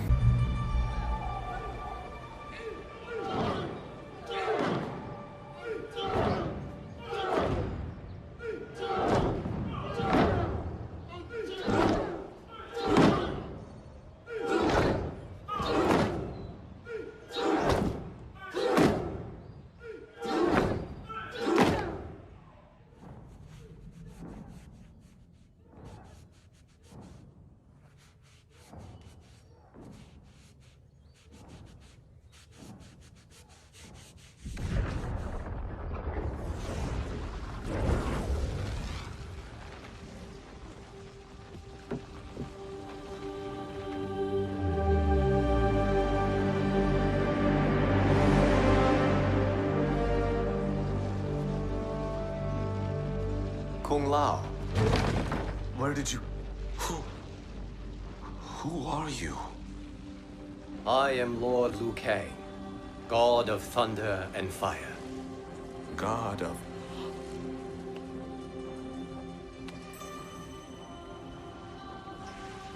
Forgive my disrespect, my lord. Enough, Kung Lao. You are humble, not like the Kung Lao I knew. The Kung Lao you knew? A story for another time. I have chosen you as my champion, Kung Lao. We have work to do. You must be prepared. Trained. Trained? For what?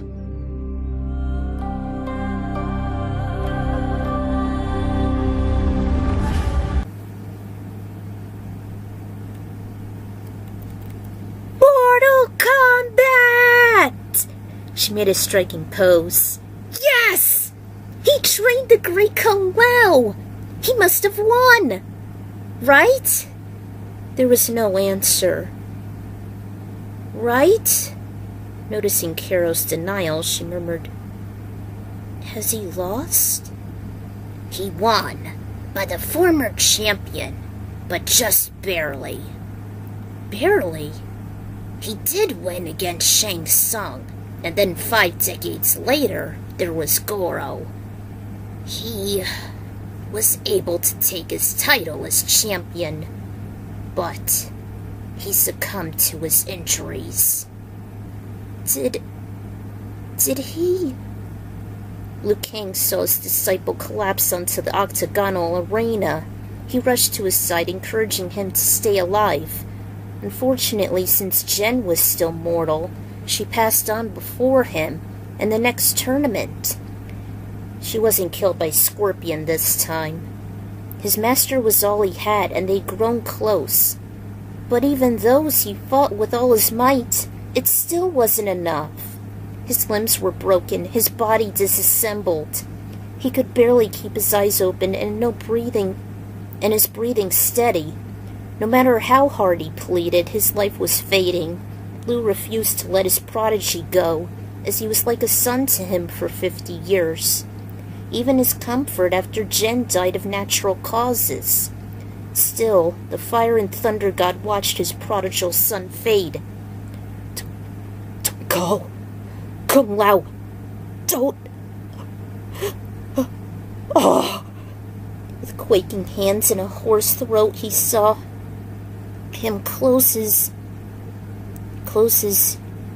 eyes and stilt his head to the side. All he did was whimper, No, please don't. He soon collapsed beside him as he quivered and let his tears flow. Damn errors. Once the great Kung Lao passed away, his soul wasn't taken. At least that wasn't what Liu and Kitana thought. However, after they lost him, she couldn't convince him to go back in time and try again. He couldn't bear witness to this tragedy, and so Liu decided to undo everything. Aiko just let out a quiet whimper. Kiro. He erased all of his and Kitana's history as they went back to the dawn of time once more. I wonder if that's how Kronika used to create multiple timelines and dealt with their mulligans. Losing Kung Lao was too much for him, and without Raiden's existence, he and Kitana decided to sit history out. He eventually decided to fast forward to the first modern tournament, the one taking place in 1992 on Shang Tsung's island.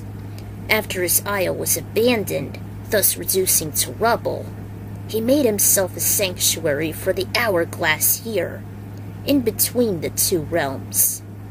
And he made a solemn vow to never interfere with history. Till Armageddon, of course. Huh. No wonder Liu and Kitana wanted to disguise themselves. The Red Dragon rose his head with a more positive expression. But now that he's at rest, and Armageddon has passed, they never had been more jovial since they saved Adenia and formed their eternal bond. I will look forward to the day if you and Kung Lao shall do the same. Aiko just couldn't help but grin at his words. I will. He also watched over your birth and decided to fast forward to the future. It seems your birth was the connection, and it toggled his mind of his revenant self.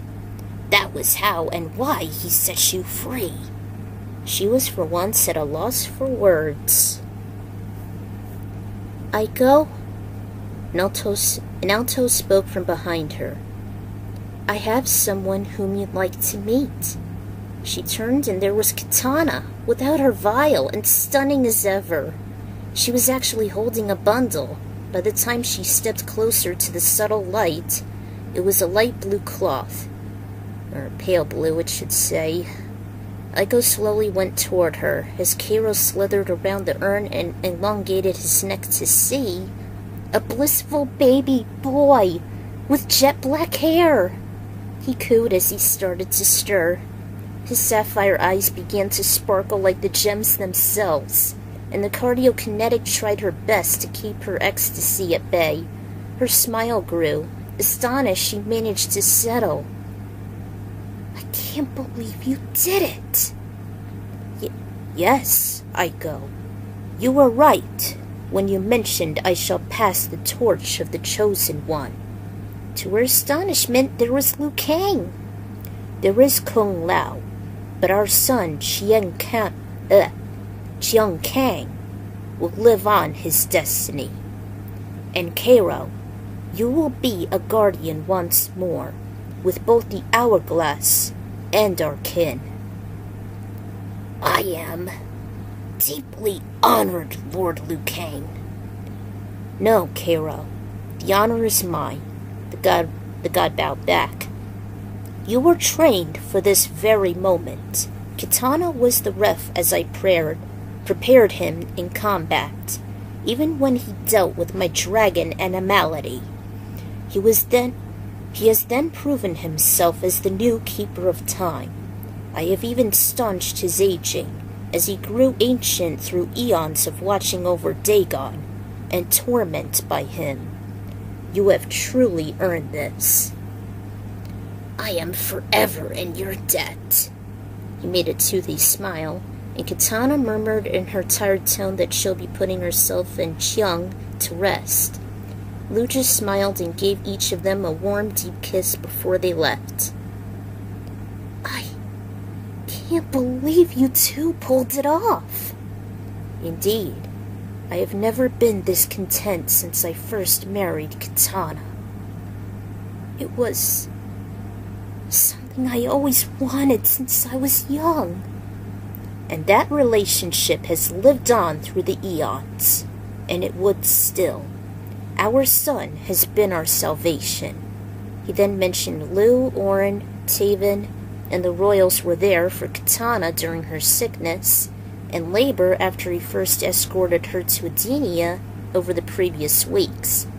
After the delivery, she rested for several hours before they headed home. Liu was astonished to become a father, especially to a gifted demigod. She immediately took out her heart gem and handed it over to the champion.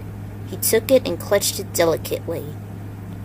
Chiang would be honored to have this gem. I am certain Kung Lao awaits you.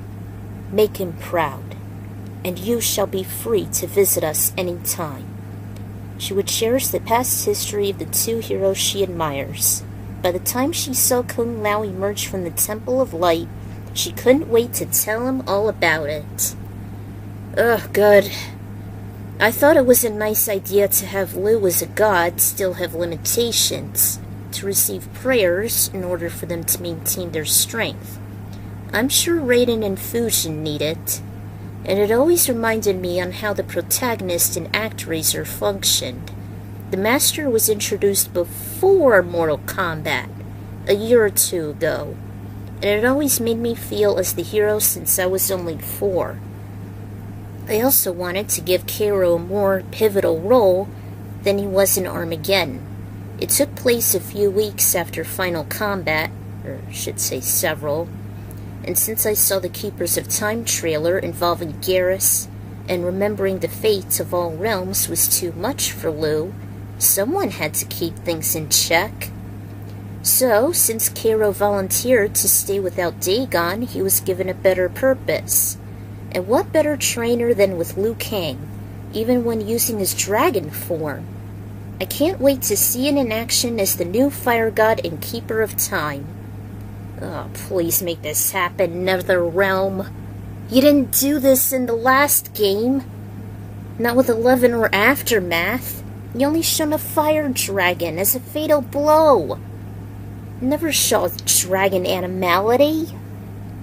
Speaking of the trailer, that was how I came up with that cave sanctuary, even though it seems slightly different since there had like smaller windows.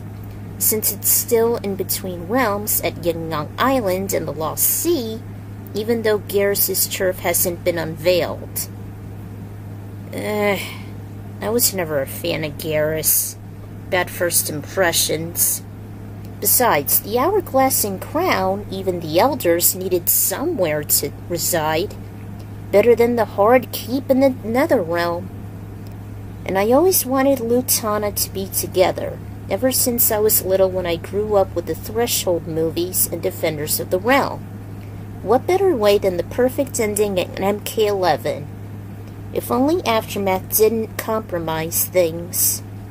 Yeah, Katana might have been affected by the anomalies, but since an Edenian is a descendant of the gods, she might not be, as she stayed in the dawn of time.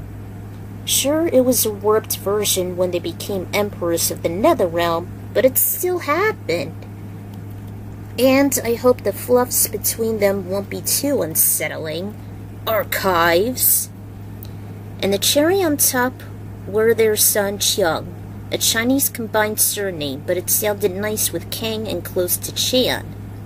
I think Hali Khan would be his theme, even when he was held by Katana. After all, Tobias wanted this ever since he left. Boone squandered it with deadly lines instead of vengeance. Pisses me off to this day. Better yet, Yin-Yang and Shang's Isles were in between Earthrealm and Outworld, so problem solved. And I certainly don't want his tragic ending from MK11's arcade ladder. God, I feel so sorry for him. And as still Defender of Earth, being the chosen one has its burdens. So why not pass the torch, which I wish he would do in MK1? I can't stress it enough. He has to reunite with Katana somehow. Maybe restore her memories.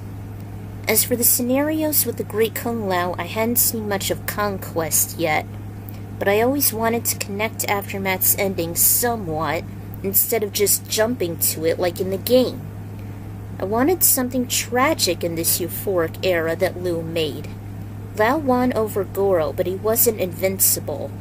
Thus this tragedy holding back Liu's role as final combat and his disguise. Also, some elements can be found in MK's storyline within the MK Wiki. It was an interesting source, even concerning the dragons, how it was intermixed with other myths, etc. Perhaps I'll make more in the future, but don't count on it. Due to life in general and developing ideas for fics, the occasional roleplay and countdowns, it ain't easy. So, for now, this is the Ecron Writer signing out, and for now, this would be the last media or fanfiction podfic of Mortal Kombat. Unless if I should write one in the future and do a podfic on it. So, I'll see you guys then.